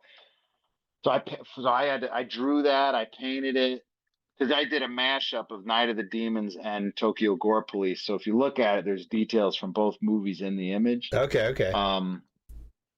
But anyway. So it's like a lot of work goes into it, and then we are in the audience watching it with everybody, and then we have to answer to everyone if they liked it or they didn't like it. So anyway, like we really like we figure out what we're gonna play, we get it all together, we play it, and then it's like, yay, we did it. Yeah. And and then we go to there's a bar next door where everyone goes to and parties and talks about what happened and. But anyway, then it's like after a couple of days, after the dust has settled, we're like, hey, we got to figure out what we're going to play next. Yeah. You know? And so it's so like in the moment, I guess. I'm almost like I can't even think off the top of my head, like, what would I want to play? But I mean, Bad Taste is one me and Mark have been forever. It's like, I got to play Bad Taste. But because we played Dead Alive, we're like, all right, we gotta give it a few. We can't be like, all right, we played one Peter Jackson movie this time. Next time we're playing another. Yeah, because then it starts to become a trope. Yeah, we gotta give it enough time to where it's like, cool, I'm ready for that. Yeah. But I mean, we're playing two movies we're real excited about. One, it's a movie called Bone Sickness by a director named Brian Paulin from Boston, Massachusetts. And we played a movie by him it was a vampire film called At Dawn They Sleep. And in that movie, there's a scene, and it's B-roll footage of a possum in a tree. And so there's a scene where they're the characters are doing their thing, they're talking, and then randomly you see a possum, and then it goes back to the people, and then it goes back to the possum. But when we played it, out of everyone in the theater, maybe 2-3 people had seen the movie. Yeah. As soon as the possum showed up, the crowd loses their minds. Everyone just starts cheering, like they knew it was coming. It was crazy. It was like, whoa! And they were all laughing. It's like, what the fuck was that? And then the possum comes back. Everyone's like, yeah. So it was such a hit. And then and for that movie, I got in touch with Brian Paulin. Oh, nice. Yeah, and he made us like an intro video where he was like, "Thanks, Mark. Thanks, Stefan." Wow. It was great. It blew. We were so fucking just total nerdgasm. You know? Yeah. Yeah, because this is like coming out in 2000. It looks like when that came out. Yeah, Yeah. At Dawn They Sleep. I'm pretty sure because this was back in the days of where you could still go to a video store, and I think a company hired him, like a production company or something, to make that movie. So they gave him like a budget. It wasn't a big budget, but I could be wrong. I could be messing this all up. But anyway, he made the movie, and it was released. It got picked up by I think Hollywood Video. The Oh, yep. They were like, you had Blockbuster, and then you had Hollywood Video, and so Hollywood Video is one of the chains. So that movie got distributed all over the place by then. You could go rent it there. Yeah. I didn't know this back then because I didn't frequent Hollywood Video. I never had one close enough to me. Now, is that Superstore Video News for... You know what? Superstore Video News in Leesburg, Florida is still there. I know. I drove by. I was like, holy shit. And with the laundromat. You can still rent movies from there. It's still an active video rental store. Is it still also porn? Like you can rent porn? No, they don't have the porn section anymore. Yeah. Actually, you know what? I don't know if they do. It's in the far back. Yeah, well, I remember the porn section, and I remember seeing people that I knew come out of there when I was a kid. Yeah. And they're like, hey. Yeah, it's like, what you got in that bag, buddy? Let's see what's in there. I want to know what you're into. So the missus is out of town, huh? Yep. Yeah, fuck. I remember. Did you ever go in there? Yeah, I worked there for a short time. Did you work there? Yeah, for a brief period. Yeah. Why don't I remember? Did I ever see you there? No, this was. I want to say this was. When was this? It was. I had gotten out of the Army, and I was just kind of like I was looking for something to do. It was early 2000s. Yeah. So okay, so I was living in Ocala by then. Yeah. So that's why. Okay. Yeah, you wouldn't have seen me there. But Gotcha. it was an interesting place to work, man. So yeah, because you're surrounded by all these like old movies and shit. So I was just watching everything there. Like, oh man, and they got the weird shit too. Like that was like a cool video store.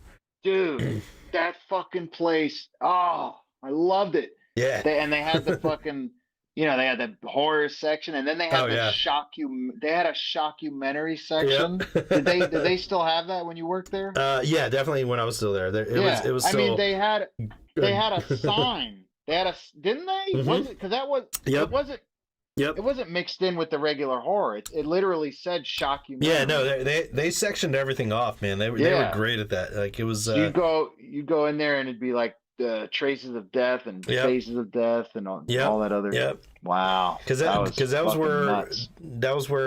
where we got all that stuff back in the day. It was like from that store because they didn't give a fuck. Like they were just like, yeah, you're giving us money. We don't care. Yeah, just take it. Yeah. Like, your mom gave you the card. It's fine. Oh yeah. Oh, and the unique thing about them is everything was for sale. Yeah. You could buy literally everything. Oh, yeah. dude. once I realized that it was on, I was Oh, buying yeah. all kinds of crazy shit. I had such a great collection Oh, yeah. built from that store. And then the other store me and Mark would go to a lot was Lady Lake Video. Oh, yeah. Fuck, I I forgot don't know about that. did you Yeah. ever go there? Yeah, yeah. Yeah, they had some crazy Totally shit fucking forgot too. about that. Yeah. They had some really crazy shit in that store. Yeah, Man. man. What a cool place to grow up, you know? Like, Amen, brother. Amen. that and the Gator Pub, Amen. like, there's The fucking Gator there's nothing like Pub. that anywhere. Oh, dude. We didn't know how good we had it. No, definitely not. Yeah. No, I mean, yeah, we was just like, oh, yeah, this is normal. Yep. It's like, no, it isn't. This It's is totally not normal. normal. You know, Yeah. kids don't normally get to go to this place that's a bar. Yeah. Yeah, and play Yeah. see punk rock bands. Yeah, Wow, that was holy shit, man. amazing. That was amazing. Yeah, and it was such a, like, it was laid out perfectly. You had like the Yeah. bar section, so the regulars could still go there on the one Yeah. side, and then just that one area is perfectly Yeah. sized. Oh, so cool. And that old fire truck outside, it's like randomly, like, what the hell is that doing there? Oh, yeah. I forgot about. Yeah, it was like an old. Like fire really truck. old, yeah, like from like Yeah. from the From 50s or something. 40s or Yeah. 50s. Yeah, yeah. Damn, I forgot about that. Yeah, Just part of the scenery. yeah, Eddie, right? Yep. Eddie Wong. Yeah. And his wife was Mrs. Yeah, Wong. Miss Wong, yeah, from Yeah. school, yeah. Yeah, dude, she fucking. I heard she like fell down a flight of stairs or something Oh, and was shit. like paralyzed and ended up dying. Oh, no. And then Eddie, I guess, moved back to China. Yeah, well, I guess, you know, had nothing else to do there at that point. Like, he'd already retired, Yeah. so. Yeah, Man, that That's a sucks. Yeah, that's awful. yeah, R.I.P. Miss Wong. for sure. You were a weird lady, but you know she was cool. Yeah, absolutely. Yeah, They- she was nice. They took care of us, so. Yeah, yeah. Man. Eddie was always all smiles. He was always so Mhm. so nice And to chill, everybody. like, always chill. Like, Yeah, like he should have been like, what the fuck are you guys doing in here? You know, like, yeah. Well, I holy mean, shit. we gave him so much business, I guess, like, so. oh yeah, He was all about it. yeah, absolutely, Man. absolutely. But it's like Good a times. RV place or something now, right? Like, Oh, it breaks my heart. yeah, yeah, driving by there. yeah, because you can't even be like, oh, I'm gonna go in the Gator. It's like, no, the Gator Pub Yeah, literally it's is just gone. gone completely. It's- yeah, it only exists in memories and photos now. Yeah. You know, Yeah. and old Very- VHS Very, tapes. very blurry photos. Like, Yeah, blurry everybody's got memories. red eye. Yeah, blurry pictures, blurry memories. Yeah. Well, I mean, you know, a lot of times we were drunk anyway, so. Oh, every time. Yeah, I was Yeah. fucking drunk as shit. Good God. Holy shit. Oh, ridiculous. And we just need to let everybody know this is like high school age teens. Yeah. Like, Oh, yeah, we were teenagers. Like, Yeah. yeah, going to this place. I think St. the St. first- Ives and like all that crazy it's fucking Mad yeah, Dog. shit. Yeah. Oh, Jesus. Dude, I think the first time I went to the Gator Pub, I was 13. Dang, or 4 yeah. I think I was 13. My dad, I begged him to let me go. Yeah. I begged my parents because my brotor brought home a flyer. I still have Man. the flyer, actually. That's In crazy. fact, Because I think I was like Yeah, 15 by the time. I have my original flyer from all the Gator Pub flyers are literally 2 feet from me right now. in the Holy shit. suitcase. That's awesome. Yeah, I have the old. I can see you. Can you still see me? No, I can't see you, but Oh, yeah. okay. You just see the talking wolf. Okay. Yeah. But anyway, yeah, I have. I'll bust them out and take pictures and send them to you sometime. But yeah, my brother brought that flyer, Oh, that's and I so was cool. like, I was like, I have to go. I have to go. I must. I can't. I will not take no for an answer. Yeah. And I begged my parents, and they were like, okay, you can go. And it was me. You remember Corey Chancellor? Oh yeah, for sure. Yeah. Yeah. Yeah. So it was I me and played Corey Little League ball with Chancellor. him. Yeah. Oh, did you? Yeah. Oh shit! I wonder what he's up to. I haven't heard from him in a long time. Yeah. Well, I saw I think it was his cousin, Megan Chancellor. Yeah. Yeah. So I saw her at the reunion. So yeah. What, like the fucking high school? Yeah. reunion? 25 year. Yeah.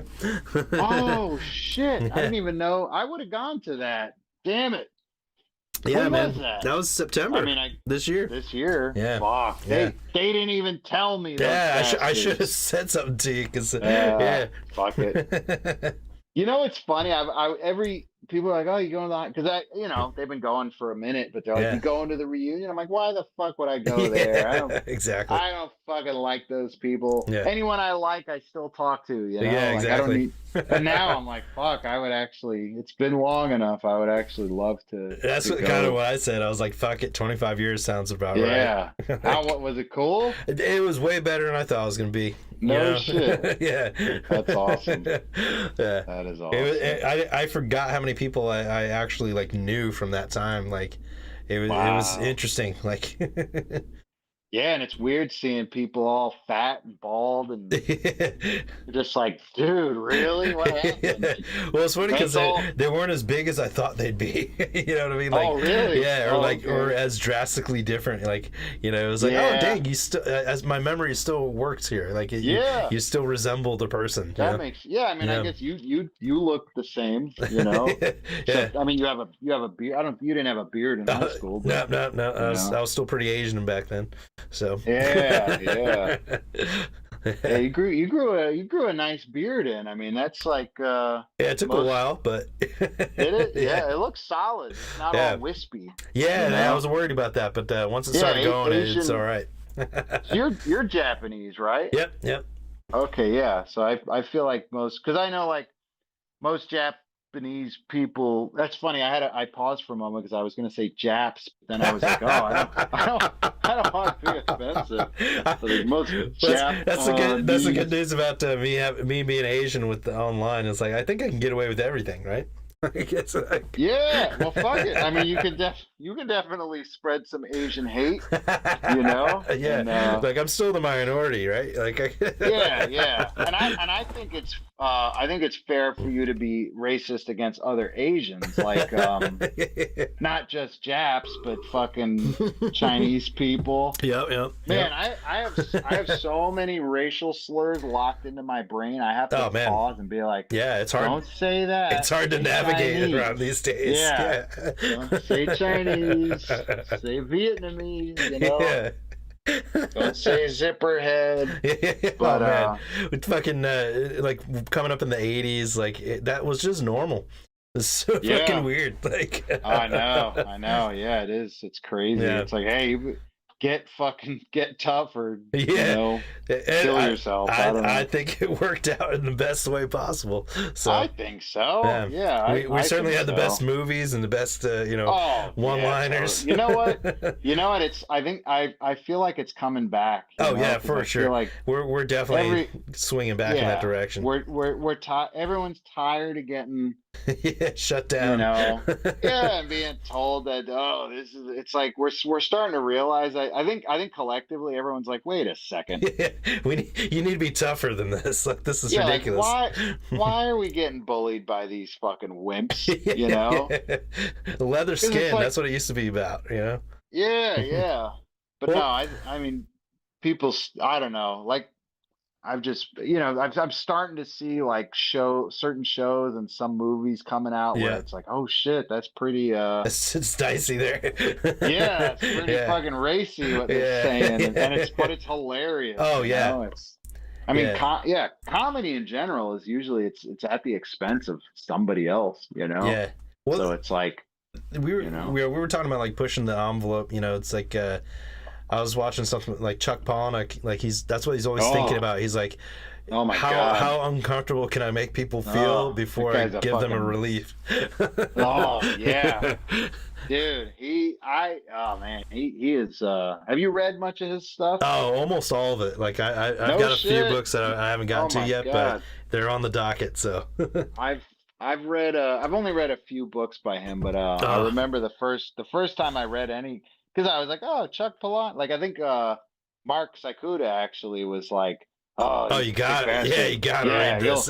You'll love it. Yeah. I no lie, the first thing I read, I can't remember what book it was, but there was a part where a dude, like put his ass Oh up yeah, against. is that? You know what I'm saying? Yeah, And he gets his guts sucked out. it's actually called Guts. Yeah.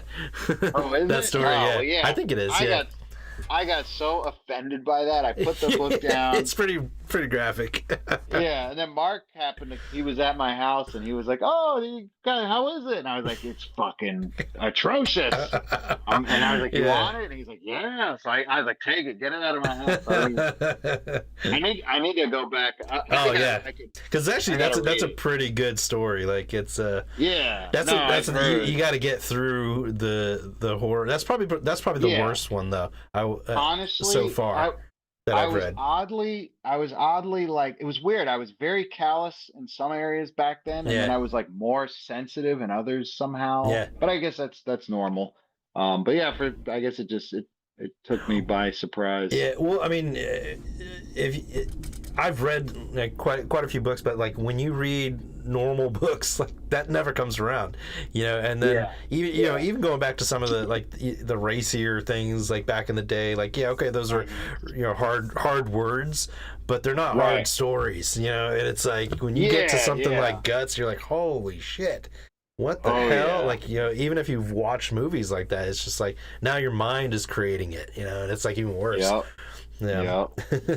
It's like, whoa, don't put my face on that character. Like, whoa, what are you doing? Yeah, absolutely. Yeah, your mind is making it way worse than it could be. Yeah. It's you're gonna go to the most shocking thing you can think of.